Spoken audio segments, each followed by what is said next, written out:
it's late. It's like, time doesn't matter. So yeah, I'm doing a lot of things at odd times because when his work cycle changes, I sleep when he sleeps. So when I'm up doing stuff, also changes. So yeah, and it's been hotter than Hades here. So we've all just been trying to survive. Anyway, the heat has been horrible in my neck of the woods. Um, just everything has been really off this week. So I thought, well, I don't guess it will really matter much if I pop on at a different time because normally y'all just catch me at some point anyway. So I thought, they'll see it tomorrow. But here I am, late at night, using the cool because it's finally cooled down here in, apparently I live in hell. It's finally cooled down here and I'm on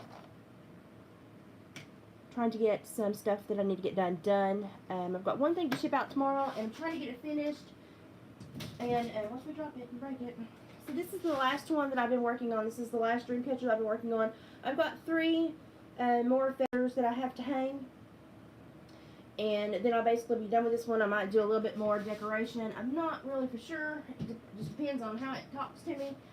I've been waiting to finish these 3 feathers because it was a simple task and I knew I could do it when it cooled down. And it's just been so freaking hot outside, which makes it freaking hot inside. And I do not like to do things when I feel like I'm melting. So I've not gotten a lot accomplished this week. Been useless. Useless as tits on a boar hog this week. So let's discuss the last week and why I wasn't here. So if y'all have noticed, the one video that is missing from my arsenal is where I read one article, and it was a published article from the NIH.gov. Now, per the appeal communication, I wasn't punished for my opinion on the article. I was punished for reading the article. So, I just want to clarify that I live in the United States of America. We have this pesky little thing called freedom of speech. But when a sovereign citizen of the United States of America reads an article published by their own government agency, they get penalized by a platform that milks that agency for money. I mean, it just, YouTube makes a killing off of the United States, especially with all of the pro-alphabet soup agenda and all the conflicts going on here now. They make a killing. They make an absolute killing. And they like the conflict. So if someone comes in that has a common sense, logical, rational view that shows potentially that we're all being misled and shares that so that everybody can get on the same page, we can't have Americans on the same page because then we might understand what's going on and how we're being used against each other. It's a very simple thing to understand once you're willing to look at it and say, okay, I get it now. Let me grab my feathers that I've chosen. So that was pretty much the gist of why I wasn't here. I read something. I read a government posted article that would have quite possibly brought a lot of us together, and they couldn't have that. So the hillbilly in Appalachia who has a brain has to go. So I got a week vacation from YouTube. But the funnier thing to me is that YouTube actually thinks this matters to me, because I'm going to tell y'all right now, I'm set up on Brighteon, and I already have an earmarked page in Rumble, so if you lose me here, you're going to be able to find me on either of those places under the same name, Hillbilly Heart. That's what I go for. That's, I'm not trying to hide from anyone. That is always what I will be listed as. It will be in there somewhere. You can always also figure out what's going on by messaging my husband on Facebook at Hillbilly Furs. And if I ever disappear, you can say, hey Dave, where's Liz? And he'll tell you. She got herself in trouble running her mouth. But isn't it a shame that we live in America and my husband actually said to somebody she got herself in trouble running her mouth? Because in the last 2 weeks, I've potentially been called everything but a little fat white woman. Let me brighten up my screen so I can see what's going on.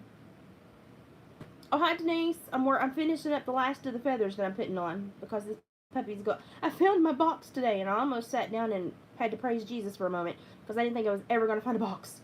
So you're going to be getting a rather large box in the mail, but that's okay. You know, it is what it is. It's got to show up and make it there, and by golly, I found a box, so that's what I'm using. But I was just sitting here reflecting on how sad it was for my husband to be an American, to actually look at somebody when they asked. They sent a message on Facebook, and they said, "Hey, Dave, where's Liz?" And he's like, making sure I put the right color coordination on these beads. I start out either dark or light, and I wanted to start out the same way. And he said, "Oh, she got in trouble for running her mouth again." And I thought, okay, yeah, you have a loud wife. But how sad is it that an American would actually even utter that phrase? I mean, it's kind of that's what we're built on, being loud, saying things that the rest of the world won't say. I mean, that's what we do. That's how we're supposed to fix these things. But why? We haven't fixed things. We haven't fixed things effectively since World War II. And I'm not even sure we fixed things effectively then. I think we might have shaken hands with the devil and agreed to take wages from hell. And this is probably, y'all, if this disappears, you want to know, it's because maybe I'm touching on something that they don't want touched on. Maybe I'm touching on a little bit of the truth. Maybe I'm touching on something that they don't want people thinking about. But newsflash, out of 330 million people, some of us have got to be able to have complete thoughts, you know? Ow.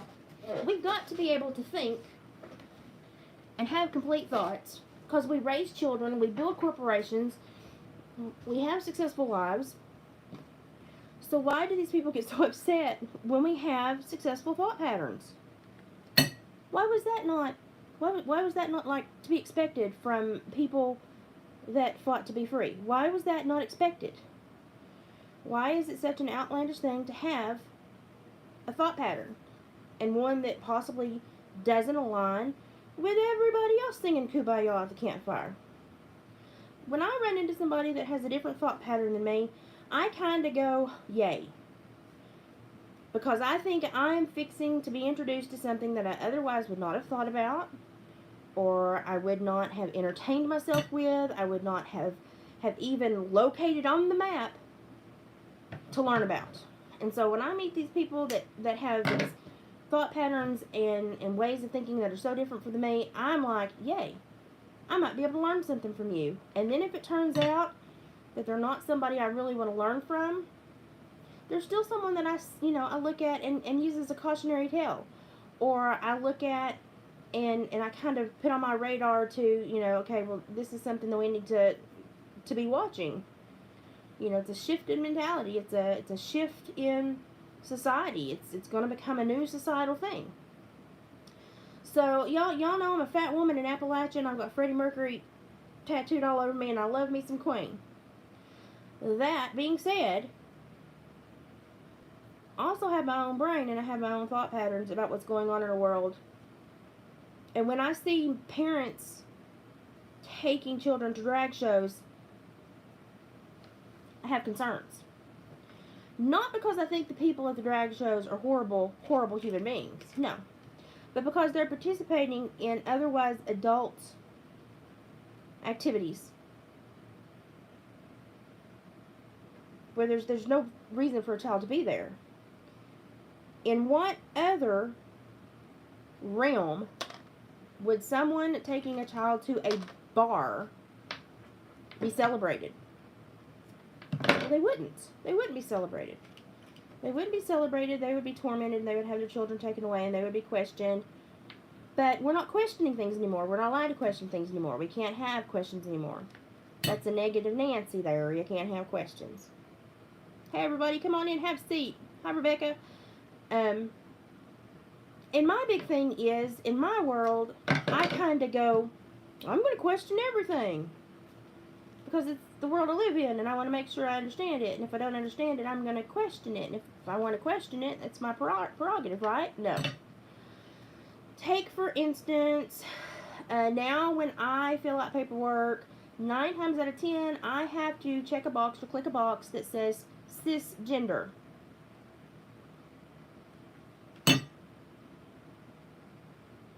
I'm just a woman. Although that seems to be the ongoing confusion question of the year. What is a woman? I'm a woman.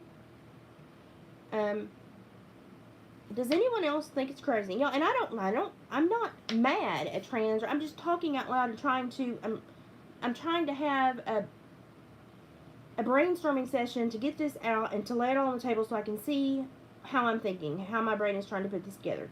Because I got really irritated this week when I was like, there's nothing that I can check. And they're like, oh, you're cis female. When that happened? Because I don't think that applies to me. I think I'm just a woman. I think I'm just female. And she argued with me. I was like, I don't want to check that box because I don't believe that's a representation of me. Well, you have to check the box because you have to be identified in that manner. What if there was someone sitting next to me that identified as something else that wasn't represented here? Would you force them to check that box? If this was 10 years ago, would you force a trans female to check the mailbox? Because it seems like everybody has got their own person fighting for them, except for the people that just want to live life. That don't want to make any huge modifications to biology or the biological world. That doesn't want to make any huge alterations to the scientific exploration of sex, gender, and all the other crap. So, if somebody can demand that I call them female, yes ma'am, demand that I call them male, sir, mister, otherwise I'm misgendering them, if I do not believe that cis female identifies me appropriately, should you not have to also call me what I want to be called? Doesn't it go both ways? So, if you are a biological male and you've transitioned into a woman and you ask me and you tell me, hey, you know, I'm really not comfortable being called he, would you please call me her? Sure. You ask me politely, therefore politely I will try my darndest to always refer to you as her. You know, I'll do my best. Now, you can't just expect somebody to read your mind and know how to do it. You have to verbally ask. You know, telepathy is not the strong suit of humanity. Let me just tell you. We can't read your brain. You got to tell us. So, I've got a big wasper in my light fixture. Must have flown in when I let Oscar go potty. So here I am in the same scenario. I don't want to be called cisgender female or cis female or whatever. Killed the wasper. I just want to be called female, woman. No. I must pick one of those that are allocated on the form. But none of them represent me.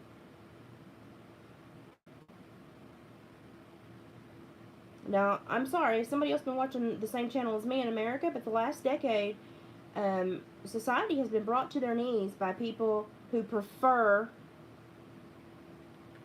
to be called this or that or the other. Or children that identify as cats going to school and the teachers can't say anything about it because it would then break down and ultimately make trans children feel bad.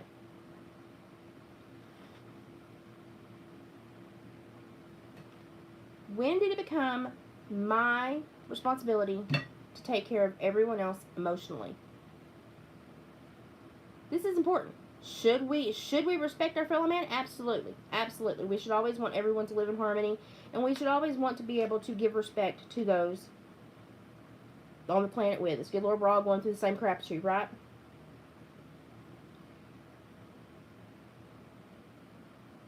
So why is it that we are expected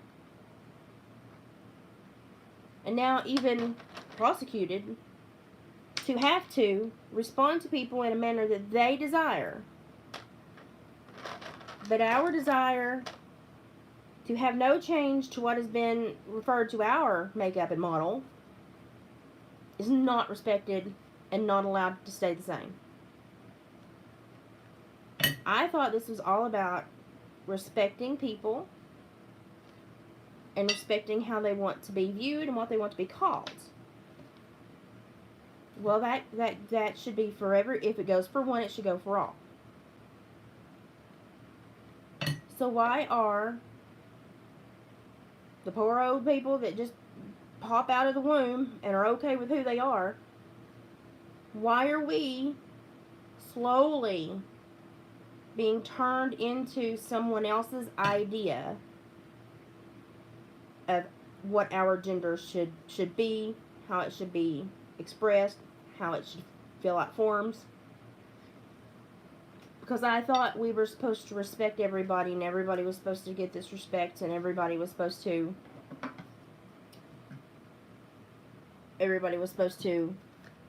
be on this same trip. Right? No. Follow me, I'm on a tangent. I'll get there in a second. So you say, what is your problem with this, Elizabeth? My problem is mental illness is at an all-time high in our nation. Mental illness normally is created when we place ourselves in positions or situations that we can't emotionally handle, and we have leftover trauma, or we end up in a situation that we can't control and we have leftover trauma. We have to go talk about it. Why are we then choosing to place a whole group of people who have been very compassionate, kind, and flexible thus far? Why are we choosing to place those people in that scenario that they can't control and that they can't save themselves from, they can't fix, they can't repair? We're choosing to place them in the confusion that we wanted out of.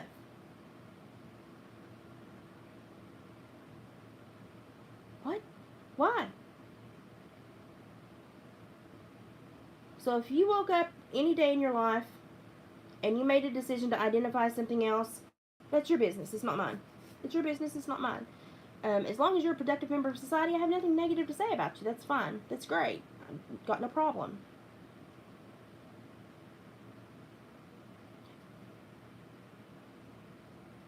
I have an issue when specific rights are handed to one group out of respect. Oh, we must respect these people and what they've gone through. We must respect them and their way of seeing themselves. We must respect them and what they feel. But then the baseline group of people that just trying to exist out here, and we don't think we have anything really special about us, and we're just trying to get through the day and get through our lives and make ends meet and go on. Our identification characteristics are being changed for us. And when we say, I didn't ask for that. I don't want to be called cis anything. I'm just a woman. I don't want to have to circle that mark on this paper. It doesn't feel right for me. I just want to be. Why am I then being forced to comply?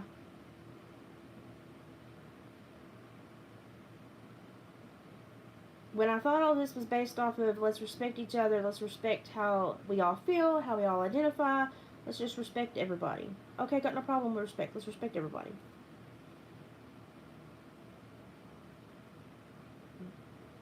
But we're not respecting everybody.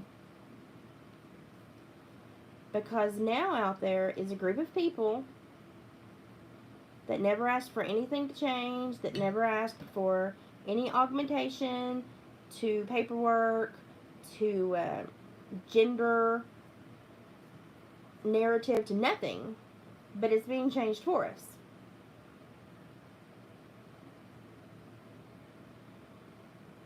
And we're all like, we don't want this. We're comfortable where we are. We were comfortable. We don't want this. We were fine. You know, there's no need to change anything. We were fine. Well, we're not fine. It needs to represent this so that we can tell the difference. But I thought we changed everything for you so that nobody would be able to tell the difference. I thought we changed everything for you so that you would be comfortable with how you're represented. on paper and in public and within society. I did all of that because I didn't want you to feel you were living a life that was a lie to you, and I'm okay with that occurring. Why am I now being shoved into this pen and told that I have to further comply by changing everything about me? But when somebody tried to change everything about you, it became a world movement.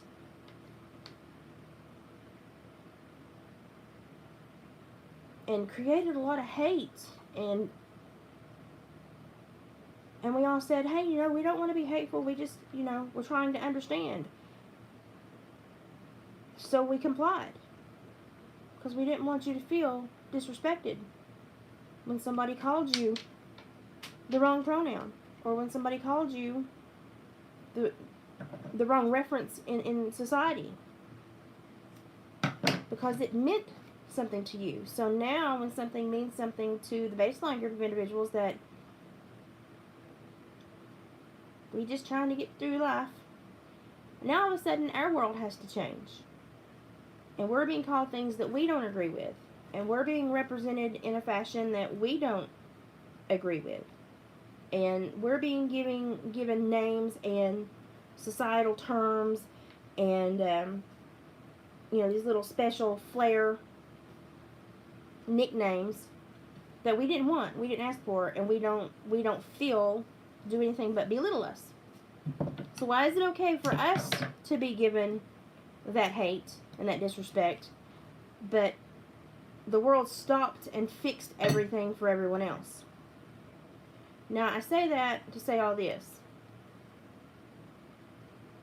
Respect has to begin for yourself.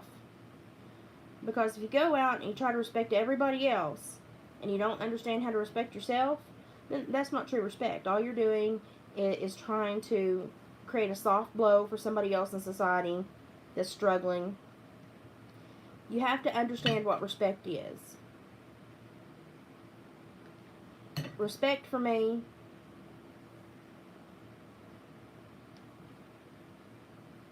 is allowing people to live their lives as long as they're not harming others, as long as they're not affecting others negatively. Allow them to live their lives.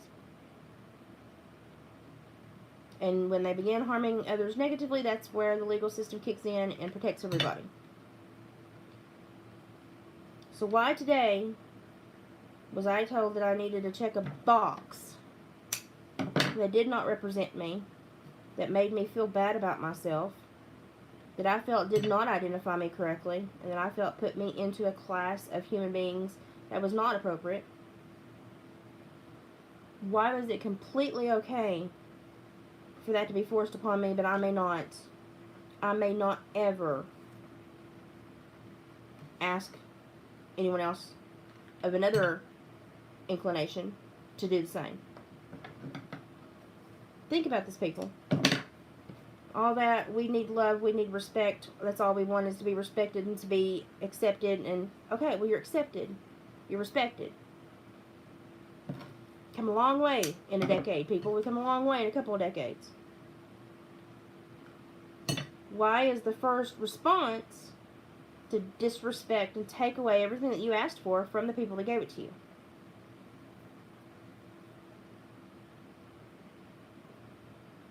Did that respect really go both ways? Why not? Why did the respect not go both ways? Could it potentially be because if you don't respect yourself, you can never understand how to respect another human being? And just possibly they did not respect themselves. And so after they got all these amazing changes they desired, they wanted to keep on going with this endorphin run and keep changing. And now people that did not even want to be in this are dragged into this because forms are changing. And I can't just click, I'm a woman. I have to click, I'm a cisgender female. I don't want to click that box. Don't want to click that box. Should I be forced to click that box? I just think I'm female, not cisgender. Do you know that cis was actually a name created by a very naughty, not nice person as a kind of disrespectful nickname thrown upon the normies. And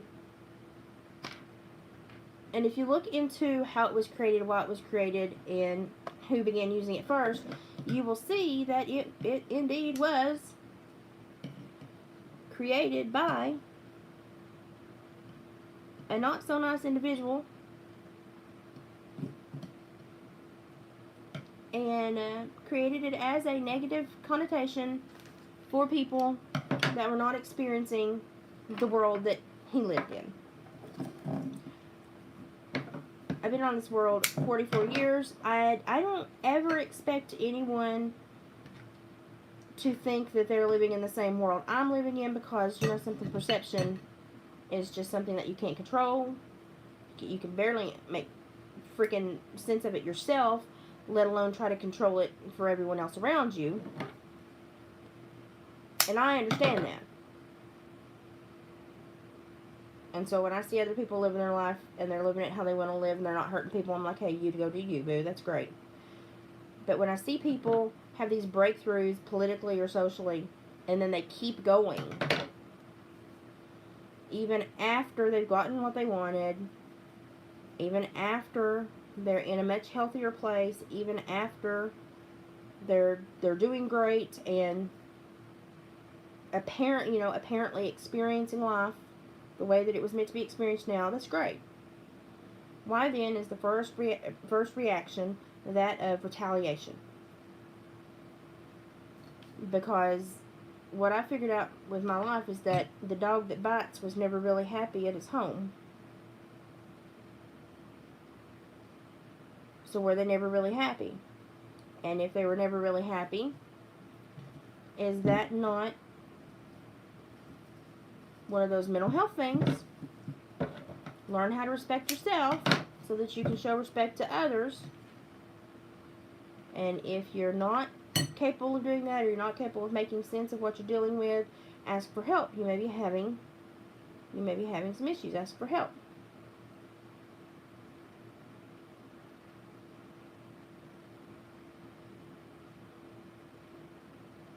So where are my team of lawyers and team of representatives and team of political people to go and fight my case for me, to fight this battle for me of how I want to live and how I want to be represented? Because it's all about everyone being their authentic selves and having the freedom to be their authentic selves, right? Well, what if my authentic self is just a plain fat woman from Appalachia? Am I not as important as a trans person from a big city, a big metropolis?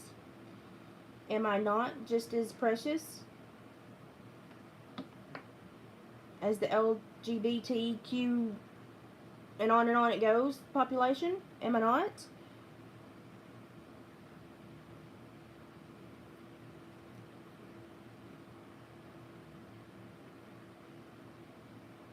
Or perhaps,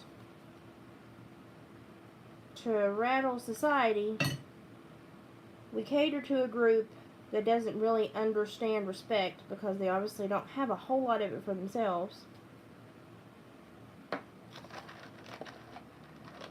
And boom, we've created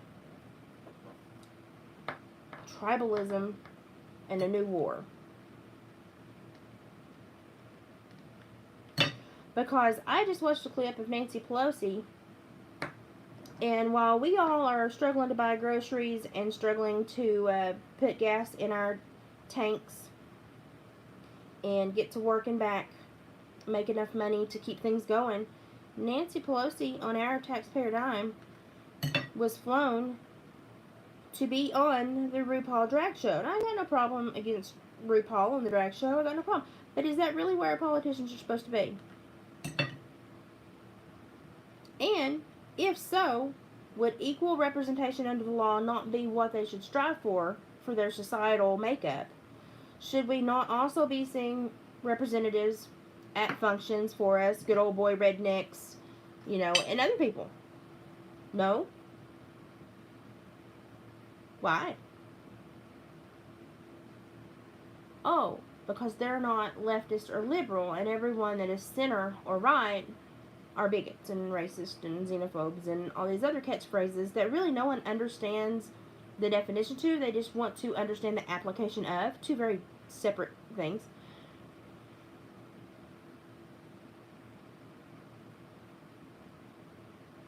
And somehow today I woke up in a world to fill out paperwork where someone who identifies as something but can't tell you the definition of it because it means something to everybody else, but they knew they were one even though they can't understand what it is and express what it is because it's different for everybody. But they get to claim that status on a piece of paper even though they can't tell you the definition of it.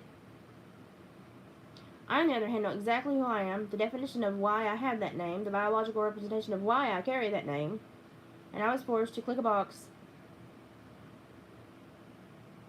that has nothing to do with me and everything to do with somebody else's fight for relevance.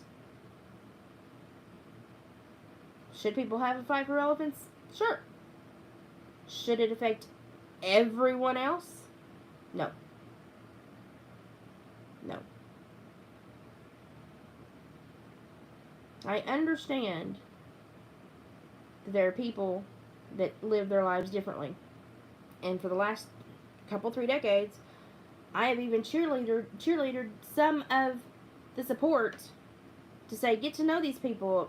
Don't make an assumption, based on a 5-second interaction. Get to know them. Meet them. Talk to them. And today, when I said I don't think this is, there's got to be another form that I can just click women on.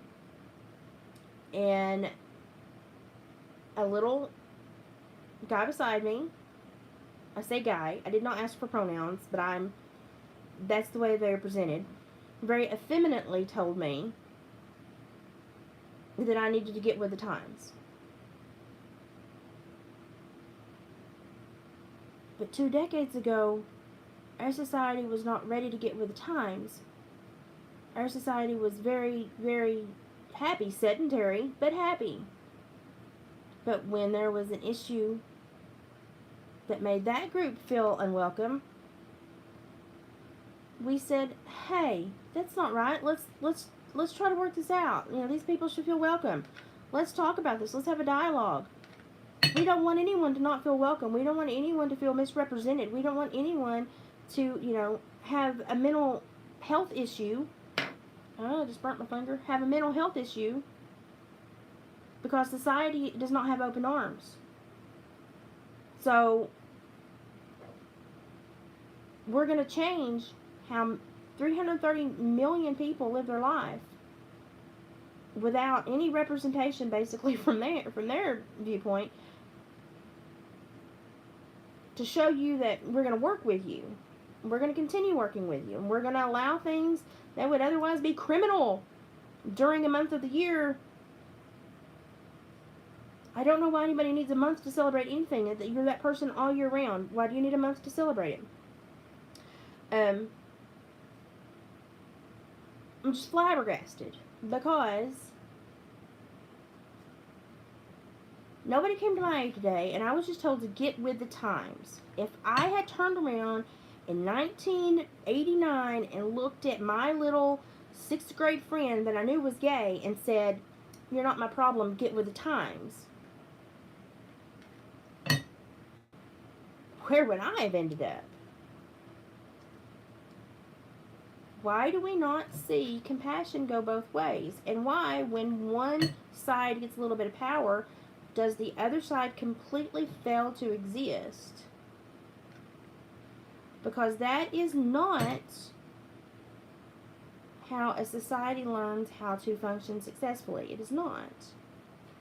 That is how we learn to manipulate and abuse people.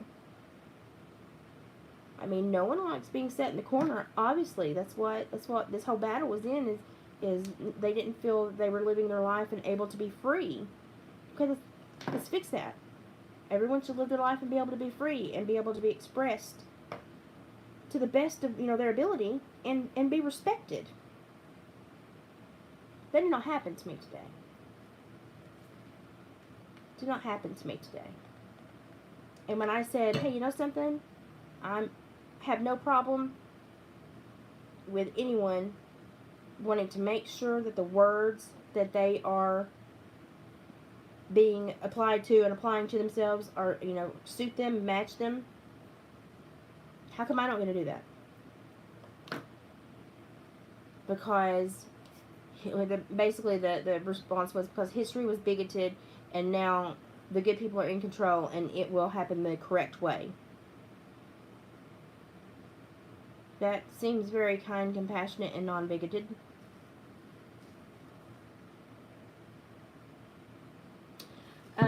Yeah, so I had one of those days, and I was just kind of like, you do see what you've done to yourself. You do see that, okay, the kitty cat caught the bird, and rather than eating the bird, now he's choosing to play with his food. And to make the little bird as miserable as possible before the little bird is distinguished.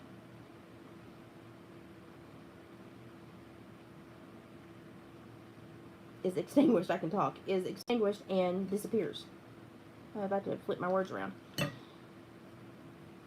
So what took a group of people from being so absolutely on their knees begging to be respected to so openly and overtly disrespecting basically everyone that helped? How did we get here? How did we get here?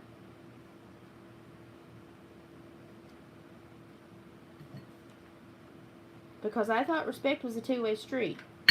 And when it gets given to you, you learn about it. And you choose to give it to others. But as I've grown up, I also have learned that respect is something that you learn to give to yourself first. And if you don't give it to yourself, and you don't apply it appropriately, and you don't respect it appropriately, it will never go beyond you. No one that deals with you will ever feel it for themselves. And it's not really respect. It's a pacification. It's a pacification measure for sure, but it's not really respect. So I came home and I started thinking about that. And I thought, when did the United States really, really, really change? When society and the sexual demographic really, really, really began to change. Again, I got no problem with people that have different relationships, different lifestyles, I got no problem with it. Because most of them just want to be respected enough to lead their lives and be happy and be left alone. Mad respect for anybody that just wants to live your life, be happy, and be left alone. I got you, boo. I understand that. That's where I am, too. But when you are given everything you ask for, and you choose to then go and attack someone else's existence, after you've had to fight for your own, did you really learn anything? Do you really understand the people that aided your fight and aided your cause and worked compassionately to hope that respect was felt by everybody? Or was it just a power grab? Was it just, I want to be in power and I don't want this other group to be in power? Because I tell you something I've learned is that any group that gets power, if they forget why they got the power, how they got the power, the trouble they went through to get the power, normally all they do is create the same misery upon everyone else that they had on them that caused them to fight. So in essence, all you're doing is creating a fight for someone else to bring to you. Would the world not work so much better if we all learned to just communicate and stop with this petty fights and stop forcing people to assign words? Wouldn't it be okay if we stopped revamping our entire existence as human beings? Wouldn't it be okay if we just kind of left the foundation crew and said, okay, that's where they live and we understand that and we live over here? Wouldn't it be okay just to have the old school, original, foundation squad that just says man and woman? Wouldn't it be okay? Because if it's okay for you to want to deviate and create a whole new realm, isn't it just okay for them to want to stay over there and not? I mean, they're not like leading a revolt yet. But I put a big NA, not applicable, on the gender spot of that form. Because I went about to click cisgender knowing where the word cis came from. I wasn't about to click cisgender. That was disrespectful.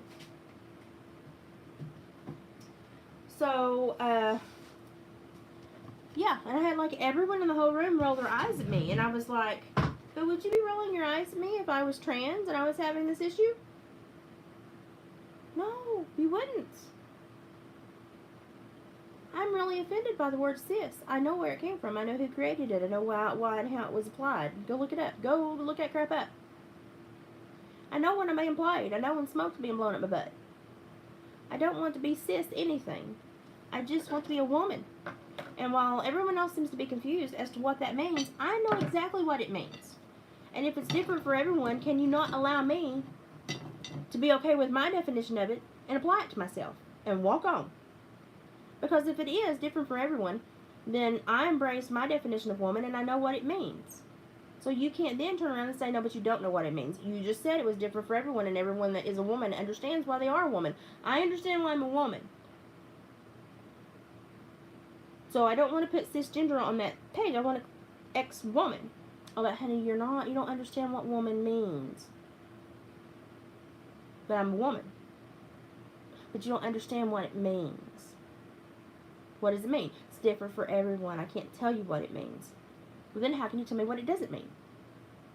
Because to understand the existence or non-existence of something is to understand the thing itself. So how do we get here on this teeter-totter of oblivion? How do we get here?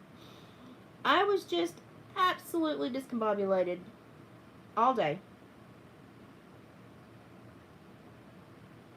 And after having 2 children and spending a little over 40 hours in labor, yes, I'm a woman, but I wasn't allowed to claim that I was a woman because I don't know what that means. But when I asked them to explain what a woman is to me, to see if it was applicable, and they couldn't explain it to me, it can't be defined as different for everyone. Okay, well, I know what it means to me, but honey, you don't understand what a woman is. Oh, Jesus. This is a 3-dog butt-sniffing circle, and we're all turning. Somebody needs to stop.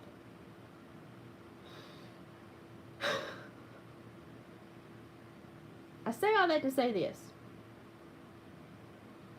What is the state that all mental illness share? What is the state where all emotional incongruency, all unhappiness, and unpleasant interaction, what do all these states share? Confusion about something, but confusion. Either confusion with how you are to identify with these people, confusion about how you got into this scenario, confusion about what about yourself is causing your issues. Confusion is shared in every level of all of those things. Confusion. So why would someone say that they have rendered the problem ineffective and fix the problem, fix the gender identity problem by creating more confusion?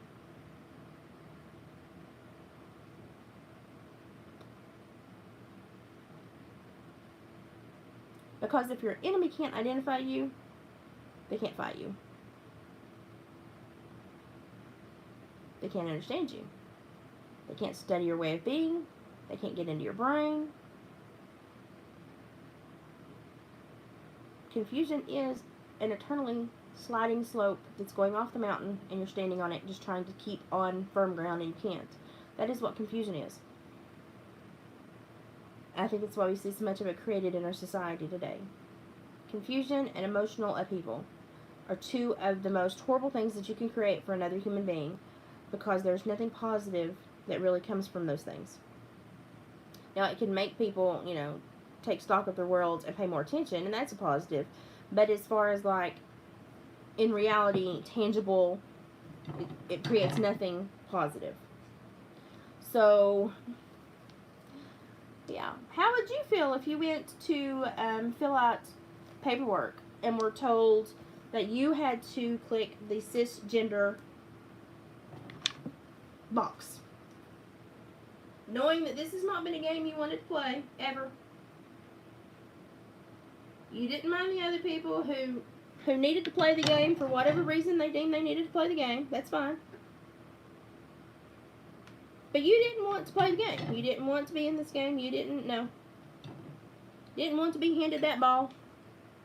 How would you feel if then you went in and you were to fill out paperwork recognized by the state and federal government, and now you have to identify as a cisgender female, knowing, because of your work in the mental health field and your work in the criminal field and your work with people that have struggled with gender dysphoria, knowing that cisgender, cis is a very negative term created by a very negative person who was just trying to be disingenuous and mean, how would you feel?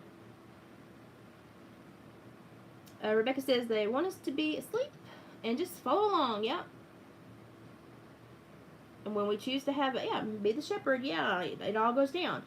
And it is all about power. This is a power grab. And, and it's sad to say that because there are a lot of good people that are caught up in this and they don't understand what's going on.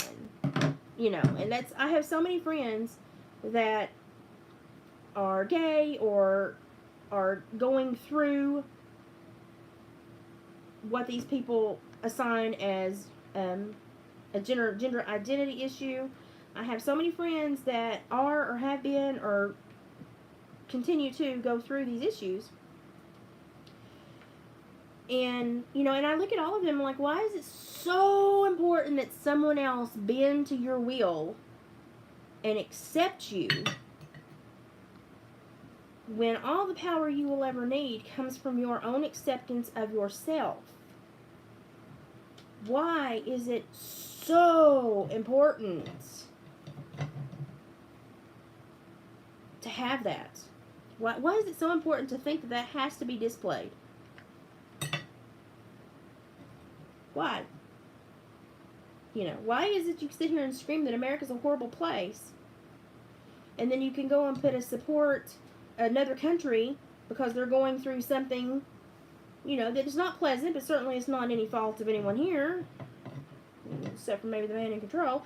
But they put these flags on their Facebook page. And I'm like, why are you putting a support that country flag on your Facebook page? Well, because the people of there, man, they're going through something atrocious. And I'm like, you do know that their government also does not accept people that are in your grouping, and that if you lived there, you would be ostracized from society and basically an outcast. And they would do nothing to help you. They would do nothing to feed your family. They would do nothing to change your body to where it was something you could deal with. They would do none of this. So why are you throwing up a support them flag? Well, they're going through some bad stuff. Okay, but the woman that just wants to not have to put cis in front of her biology makeup on the form, she's a horrible person. But you're going to throw up a flag for another country that if you live there,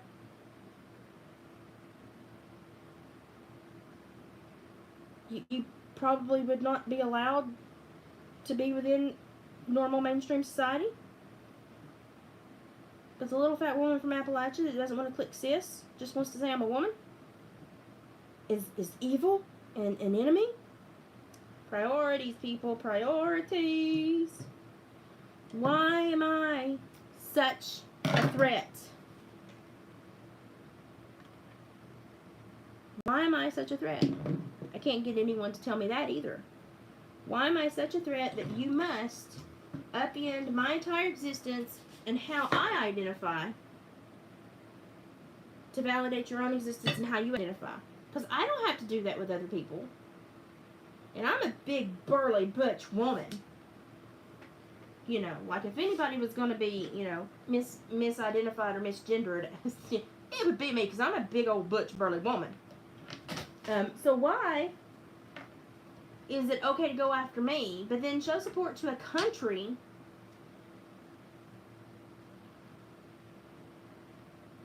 that wouldn't care if you lived or died? And I'm the enemy? It seems like I would be the enemy, because if I weren't the enemy, I would be an ally. And if I were an ally and we actually got together and we talked about it, we would realize we have very similar lives and very similar issues and very similar problems, and we would probably put our heads together and work to fix those problems. And then our government could be, they would be screwed because they wouldn't have us interfighting, this tribalism, this ideological war going on, and they wouldn't be benefiting from it because, oh, they benefit from it. They benefit from it.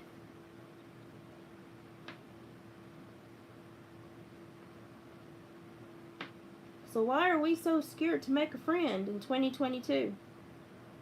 Why are we so scared to listen to someone else's perspective that is old school? That if a woman can only be understood by people that are women, but you can't show the definition, you can't tell the definition because it means a different thing to every woman to be a woman, then how can you in some way intrinsically quantify who is and is not a woman? But when I stand up and say I know what a woman is and this is what a woman is, it's wrong.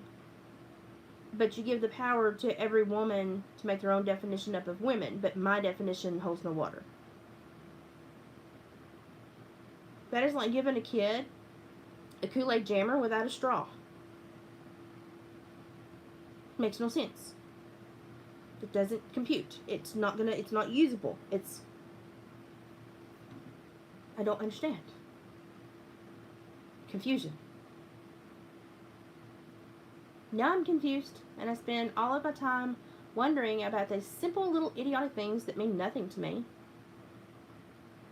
But I'm too busy trying to sort out the stupid little idiotic things that should be nothing to me to save those one little few hairs of dignity that I have to be called a woman, to say that I breastfed my children, all these things that I'm not supposed to be able to say now. I just want to salvage those things because those mean something to me. But I can't. But I'm so busy trying to that I'm missing the big stuff. Confusion. Your opponent knows its worth. Do you?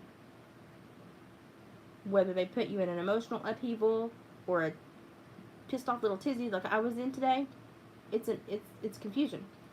And what was really funny about right before I got my 7-day suspension for reading a government published article that they didn't say was medical misinformation. Did they contact the NIH and tell them they were spreading medical misinformation? But what really flabbergasted me is this woman took the time to respond on the video that was then taken down. And she was so unhappy that 30 seconds into my video I said the word shit. And then it ruined my video for her, it ruined me for her, it ruined my existence on this whole platform, and she just could not tolerate me, and she was so upset with me.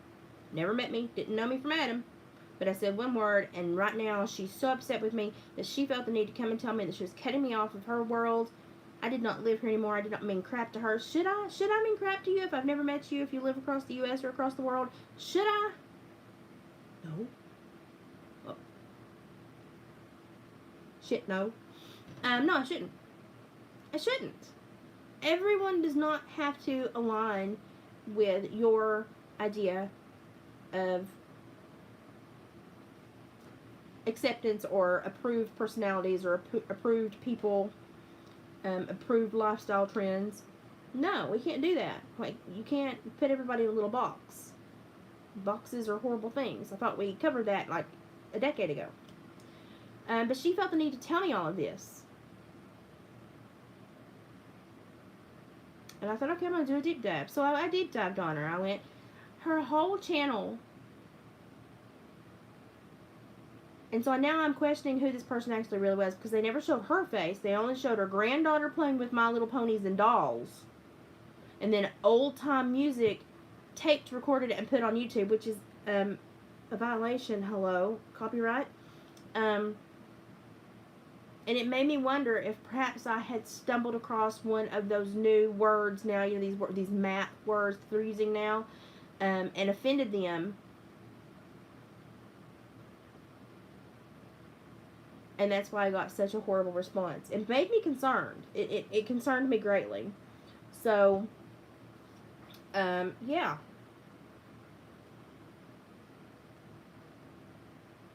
did YouTube have any problem with the content of their channel? No. No, it's only the people that have a brain and that choose to talk about real world events. They apparently don't think that this should be the platform for that.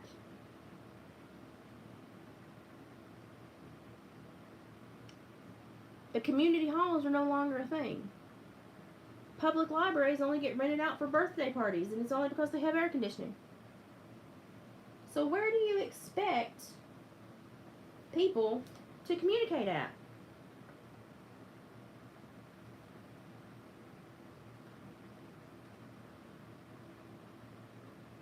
I mean, I'm really curious. Where do they expect for people to communicate at? We're not given a public forum for a lot of our questions and concerns. That wouldn't be right, would it? We might say something that doesn't fit into somebody else's brain. So we're not given a lot of public forums to speak. We're absolutely not given any mainstream forums to speak. All because when we chose our sexuality, we didn't choose to go and change anything. We didn't feel the need to change anything about the way that we were created. We had a kind of a trust the process kind of moment with whomever people think made them. They had a trust the process moment and thought, apparently they were onto something here. I'm going to roll with it for about 40 years and see what happens.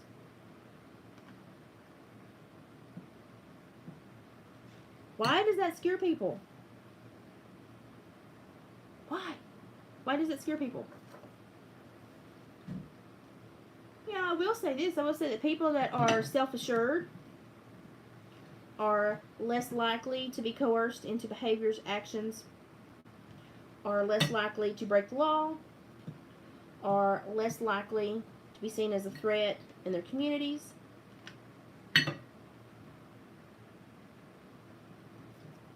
We're less likely to do a lot of stupid stuff. Well, I'm sorry, since the woman that doesn't like the word shit, a lot of stupid shit. So if she happens to bounce back by, I just want her to know. I'm still using my favorite word. She just needs to back off. Because I don't think she understands the word, because the word itself and its meaning is different for everyone that uses it, and I embrace it the way I need it and what it means to me, so she should not be able to infer anything from my use of the word shit. Just saying. It's good for the goose, it's good for the gander. So why, if these people are normally seen as more conducive, calm members of society, why are these people the ones currently getting the most of their rights violated?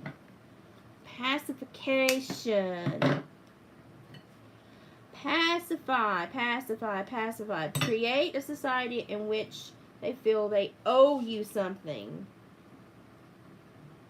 Create a society in which they feel they owe you something.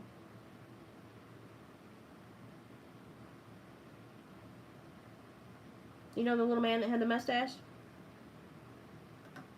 This is how easy it is to hate somebody and not know it. This is how easy, this is how simplistic. Oh, I have a huge callus and it's split and burnt and broken and bleeding, so I have to keep my finger wrapped down for a while. Anyway, let me tell you how easy hate can creep up on you and turn into something horrible that can change the world. You know the guy that had the little, the little mean dude? The base root of everything he did was because he really liked little blue-eyed boys. And it drove him to hate. Hate can accomplish a lot. Almost as much as love. Almost, but not as much. So is this possibly why we're starting to see limitations being placed on people that use a rhetoric that is normally based out of love? Trying to limit the people that use love and that still want to see love represented in their communities and used and alive and shown. Is that what's going on? I mean, I'm being absolutely serious. I'm trying to figure this out. And I'm trying to make sense of all this. Because I could see no sense in why I was supposed to sign a form to identify me in a group of people and in an ideology that I'm not okay with. Why was I supposed to be okay with that? Because I don't understand why one group is allowed to fight and the other group is, for lack of a better analogy, one group is allowed to spit and one group has to swallow. I don't understand why that ever has to be a scenario in the land of the free. Especially over words. I mean, especially when we have biology, we know chemical makeup, we know hormonal makeup, you know, okay? And we can play whatever games we want to. But y'all, there are kids going to school acting like cats. And the teachers cannot teach. Because they have so many cats and dogs in the classroom attacking and hissing and barking. But they can't punish these children when they disrupt class, because that would be punishing a trans group. Now these kids that believe they're cats are protected as trans species. I'm not lying, go look it up. Trans species is now a thing. And teachers are having to deal with it in the classroom because of the cat dog squabbles that are happening. They cannot teach. Children are not using their words. They are choosing to speak in animal form. Honey.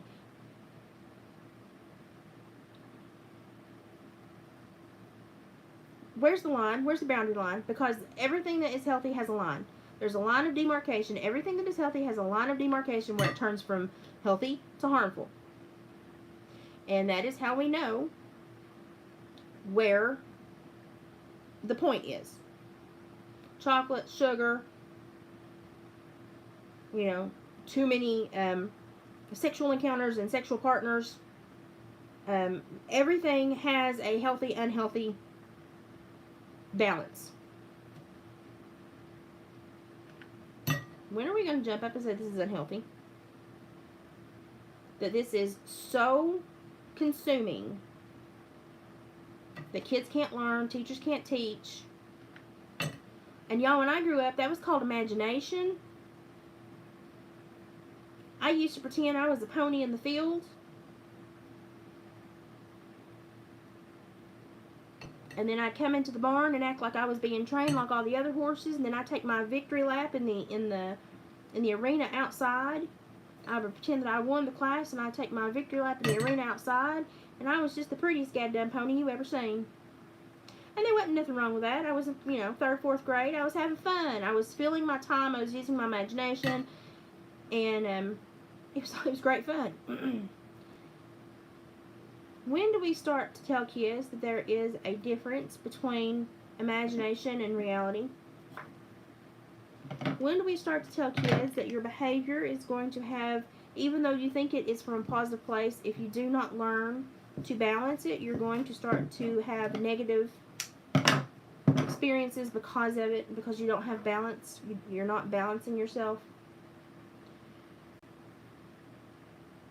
You're not, when you walk away from society and decide that it is more lucrative for you financially and emotionally to act like a cat, meow and hiss at people, it's time to have a talk. Because I have absolutely no problem with imagination. I have every problem in the world with people thinking that they're cats and dogs and being pubescent age potential breeders thinking they're cats and dogs. And then someone will say, well, they didn't get a childhood. No, I disagree. I think they got too much of a childhood. I think they had too much catered to them. They were allowed to see how to take emotional hostages by all these groups. I think people think that now they should be able to be a child way into their 30s. And that is not logical nor feasible if you're going to have any kind of productive life, if you're going to have any kind of normal, financially solvent life. How do we have these conversations now that everyone that has an old school vibe or an old school belief is bigoted and wrong? And it's being proven that it's bigoted and wrong, because now I cannot even identify as a woman on a piece of paper. I have to identify as cisgender female. That's not what I am. And I implore all of y'all to go and look up where the word cis comes from, who created it, and how it was applied. Because you will find out that it is not a pretty word. It is not a pretty equivalent to woman, and it is not something that you should ever allow to be said about you. And again, you go live your life however you want to live it. But when you start to bleed over into my world and start to change things that I don't want to change, that have nothing to do with you. That have nothing to do with you. If my biology and my makeup and my gender identity is so foreign to you, then you should have nothing to do with mine, because that's, you say I should have nothing to do with yours because I don't understand it. Okay. Then I'm over here, you should have nothing to do with mine because you don't understand it. There should be some mutual compatibility stuff going on here. We should all be able to, the only people that should be, on the cheerleading team are people that know how to express themselves and be supportive. We don't want people on the team that are going to blackmail the team. Blackmail the team. We don't need that. So it just blew my mind that I was told that I had no other option but to check the cisgender female box. So I put NA. I'm going to glue this real quick. Hang on. I put NA. But none of the options in this category are applicable.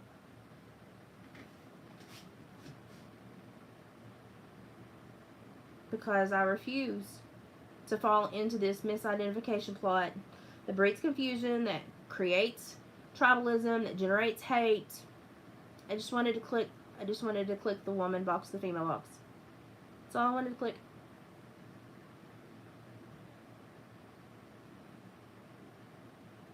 That's all I wanted to click. But that is now cisgender female. And if you know where the words cisgender came from, cis, then you would know that you should not ever be okay with someone telling you that you have to click the cisgender box, because that is a huge disrespectful term. It was created to be a disrespectful term, and it's being used as a disrespectful term, but it's being snuck in on all these sheets and forms, and it's just a huge inside joke, but it's so disrespectful. And it's something that I, even not understanding everyone's plight in some of these instances with some of these gender identity issues, is something I would never try to pawn off on another human being. Something that I would never try to trick another human being into doing is to disrespect themselves on a piece of paper, misrepresent themselves, and disrespect themselves. I would never want someone to do that. And I would never try to trick them into doing it. But that's what happened to me today. And I was seen as a bigot, as a hillbilly bigot and a redneck racist. because I didn't want to click that. I didn't want to click that box. I didn't want to X that box because I said I'm a woman. I'm a female. I'm not a cisgender anything. And they're like, well, those are the terms that are used. I said, well, then your terminology is wrong. We've been through this before, right? Your terminology was wrong when they wanted representation. Well, now I want representation and your terminology is wrong. No. Wasn't going to end up for me like it ended up for them. I wasn't going to get any celebration and invitation to RuPaul's Drag Show. We can't celebrate somebody that's happy with the body they're in. And if you're happy with the body you're in, something's wrong with you. Oh, wait. I couldn't say these things about you when I said you can't be happy with the body you're in, so something must be wrong with you. Well, I didn't say that, but society did. It was horrible. It was wrong. It was the worst thing you could ever say. But today I was basically told, sorry, I can't condone you because you're happy with the body that you're in, and I can't be part of that. Really? Because I was happy for you to just find a happy place to be. So why can't you just be happy for me to be? No. It's all about control, controlling the vocabulary, controlling the words, because then you control the mindset, and when you control the narrative, you control the people. It's that simple. You control the narrative, you control the people. And it's, I just smacked myself in the face with that feather. And it's really irritating because it's not an argument most people want to get and take is, vocabulary and words and social understanding, and it's not really an argument most people want to be in. But it's one that we find ourselves in a lot lately because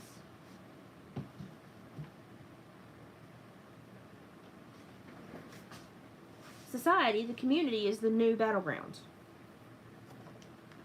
That is where everything is changing, being changed, being altered, being tested. That's where all of that is going on. And I just feel like, I don't know, this was a big deal. Because had I put, as a federal employee that I used to be, had I put a sheet in front of somebody and not given them all of their options to express themselves and their gender identity, I would have been a horrible person. But I wasn't given the same thing that I am supposed to give. But it was okay because what I asked for is old school. That has to now catch up with us. I didn't know there was a lead horse in this race. I thought we were all just grazing the pasture and wanted to get along. But there is a motive. This is a battle. This is about identification, confusion, and where you place your energy and distractions. And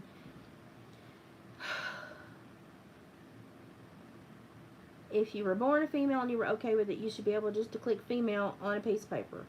Just mark it and go on. I should not have someone else's words applied to my life. I can't apply my words to their life. Why should they be able to apply their words to my life? I can't force them to check a box that they don't agree with. Why am I being forced to check a box I don't agree with? So a lot of this was seen as advancement and growth in society. It's not. Because the more we grow, the more limits is all I see. I just see limitations. I just see everything shrinking. Everything shrinking. And if it keeps going the way it's going, then actually the only gender you're going to have is a non-gender. Because that's the only way to basically allow everyone to inhabit this earth without fundamentally being at each other's throats. How did a group of adults that should have the common sense and wherewithal to communicate somehow pop out of the womb and grow up to be someone that is so sensitive that they can't allow anyone to be different? But if you are different, you have to be different in the ways that they allot it to be different. Because if you're different in the old school way, that's the wrong kind of difference. And then I say, well, that's disrespectful, and I would never disrespect you in that manner. Why are you disrespecting me? Well, you disrespect me when you don't click that cisgender. It means you don't really accept this and understand. But I'm a woman. Well, tell me what a woman is. Me. Ta-da! I've had babies. I've created generations for this world to continue. I'm a woman. But that's just your definition. Everyone has a definition of what a woman is. And it's different for everyone. So we just can't allow everyone to just mark woman. So we need to know if you're cisgender or trans. Why? I didn't create the word cisgender. I don't want it to be applied to me. Well, you don't get to make that decision. Oh, really? Because 2 decades ago, you didn't want to make that decision either, but we all said, you know something? We'll help this person out. We'll be compassionate and kind. What happened? What happened? What happened?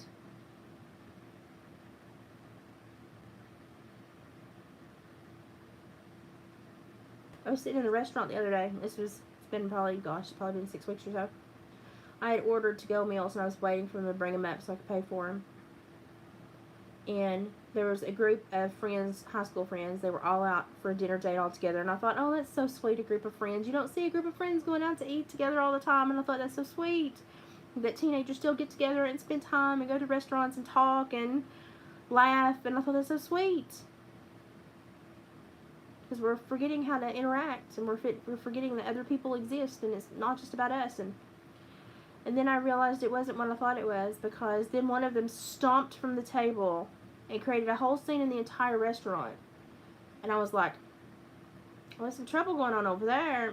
Somebody's sassy tonight. Boy, that was not good. Uh-oh, wonder who stole somebody's girlfriend or winked at somebody's boyfriend or said something, And I sat there and I was waiting. I was literally there forever waiting on 2 burritos. And then they coaxed this young man back from the bathroom and told him that he could finish his meal, that they did love him and he could finish his meal. And he was like, I just don't see how you could do that. At the other end of the table was this, rather brawny, oblivious young man that didn't get up from the table and chase after him, didn't join into the hubbub and the emotional roller coaster ride, and just ate his meal that they brought to him and kept eating. And when they came back to the table, and the boy was like, I can't believe you did that to me. I can't believe you would do that. It's a horrible joke. You think it's just a horrible, you just have to do stuff like that to make me feel bad all the time. And the guy's like, I just ordered food, dude. I'm just eating my dinner. And I was like, what is going on? Like, this is a full out, Jerry Springer moment over here at this table. And the young man was like, you know what you did, and you only did it because of who I am, because of how I identify. And I'm like, oh snap, was that kid mean to him or something? Oh snap, And then this is where it lost me. And the boy stopped at me and he's like, what did I do? And just kept shuffling, and you could tell the poor boy was hungry and he wasn't joining into all of this. And the little boy was like, you ordered sausage.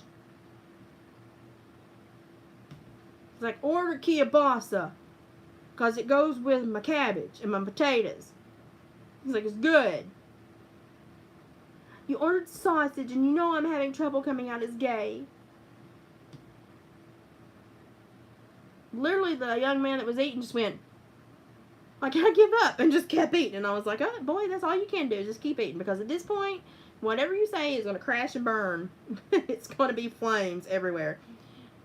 If someone is that sensitive, if everything that someone else does is an incitement to their instability, where are we going as a nation? That little boy had every right in the world to order kielbasa. And kielbasa and cabbage sounds really good. And I had it not too many nights ago, and it did not like my tummy. But I had it. It's yummy. I love kielbasa. I would be enticed to buy that now that I know that restaurant serves that. He was enjoying it. They were all having a good time until. Now, ladies and gentlemen, ladies, women, those of you that identify as women, if you can define it.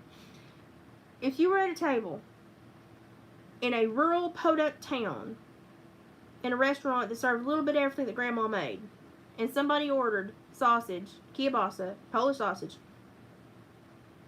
taters, boiled taters, cabbage, carrots, onions, all that goodness, would you somehow derive from that plate an insult to your sexuality?